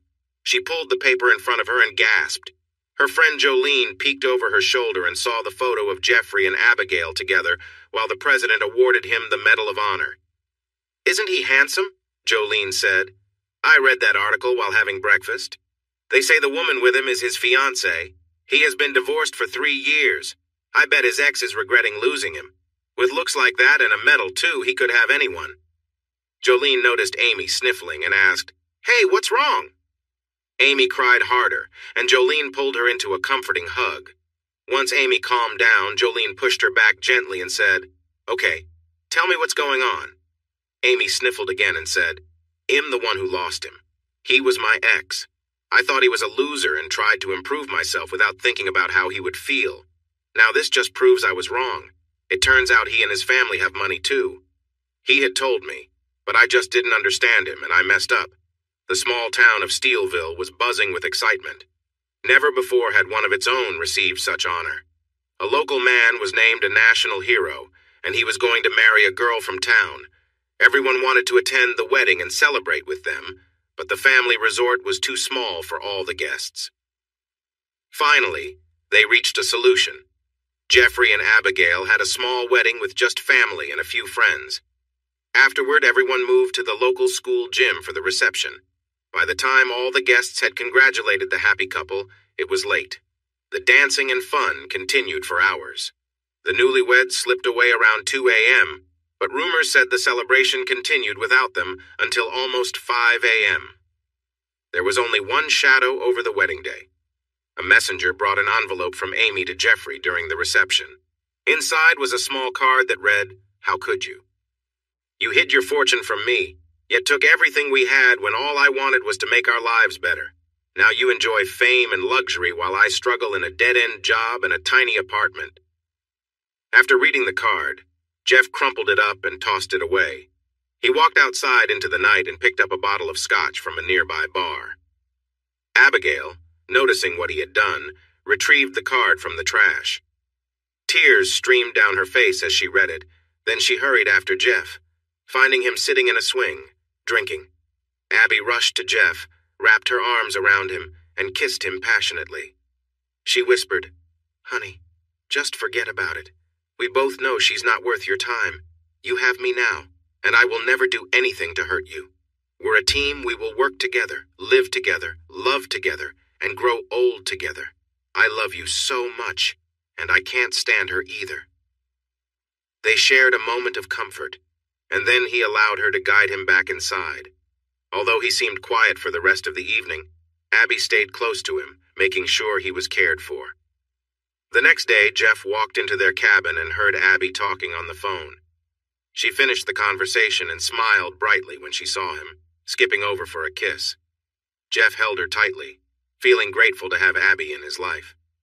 A week later, Jeff informed Abby that he needed to go to Springville for a meeting. He asked if she would like to join him for dinner before they returned home. Abby smiled back and happily agreed. They chatted as they drove and shared a sweet kiss before Jeff got out of the car for his meeting. Abby planned to shop while he worked and then pick him up afterward. Jeff's meeting started at 11 a.m. and went through lunch until 4:30 p.m. He found himself waiting in the building lobby for over 30 minutes when Abby finally arrived. He rushed to the car and jumped into the passenger seat, wanting to kiss her. Instead, he froze in surprise. Her hair looked messy, and there was a red mark on her cheek. Her face had some scratches, and her knuckles were scraped. Abby looked at Jeff with fear in her eyes when she saw his reaction. He asked, "Honey, what happened? Are you okay?" Abby bit her lips and nodded. She looked at him and said, "I had a flat tire and bumped my head while fixing it. She paused and started to cry. Then she said, "No, I just can't." "I promised." She leaned back in the seat and took a deep breath. "Honey, I promised not to lie to you, and it's only been 3 weeks of marriage and I started to. I'm sorry. I will never do that again. I found your ex, and we had a talk about that note she sent you. I think she gets it now that she needs to leave you alone and move on." After she spoke, Abby glanced nervously at Jeff. Her eyes looked haunted. Jeff pulled back in his seat, surprised, and then suddenly burst out laughing. He laughed hard until tears filled his eyes and finally said, "Oh my God, I can't believe you confronted Amy over me. What will I do with you?" Abby looked at him, a shy smile forming on her face. "Keep me close and love me, please." Jeff laughed again, sliding closer to her in the car. He pulled her in for a kiss. Afterward, he gazed into her eyes and whispered, "I can do that. Do you want to eat somewhere or go home?" Abby smiled and replied, "Well, you did promise me a meal." She started the car and drove to Jeff's favorite restaurant, a French bistro.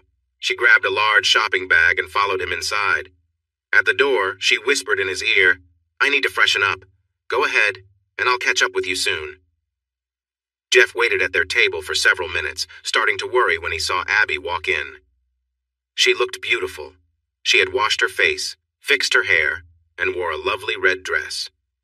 Every eye in the room watched her as she walked gracefully to Jeff's table. He could only sit and watch in admiration. Jeff was surprised when Abby didn't order her usual drink, but mentioned that one of them should stay sober to drive home. Just before dessert, Abby leaned closer to Jeff and said, "Honey, I have something important to tell you too. You remember the night we came home from the hospital and you taught me how to—" "Oh, honey, I'm sorry, but I didn't take care of myself. I had no idea this would happen. Oh, Jeff, we're going to have a baby." Jeff looked at Abby, and then a big smile spread across his face. "Wow, a few months ago I wasn't sure I would ever see you again and hold you like I wanted to. Now I'm married to you. We live in the one place I've always wanted to be, and we're expecting a family. You know, honey, life doesn't get much better than this. Hey, everyone. Thanks for watching. Don't forget to subscribe and turn on notifications so you won't miss any of the exciting stories we have coming up. What do you think about the characters in this story? Let us know in the comments. We'd love to hear from you.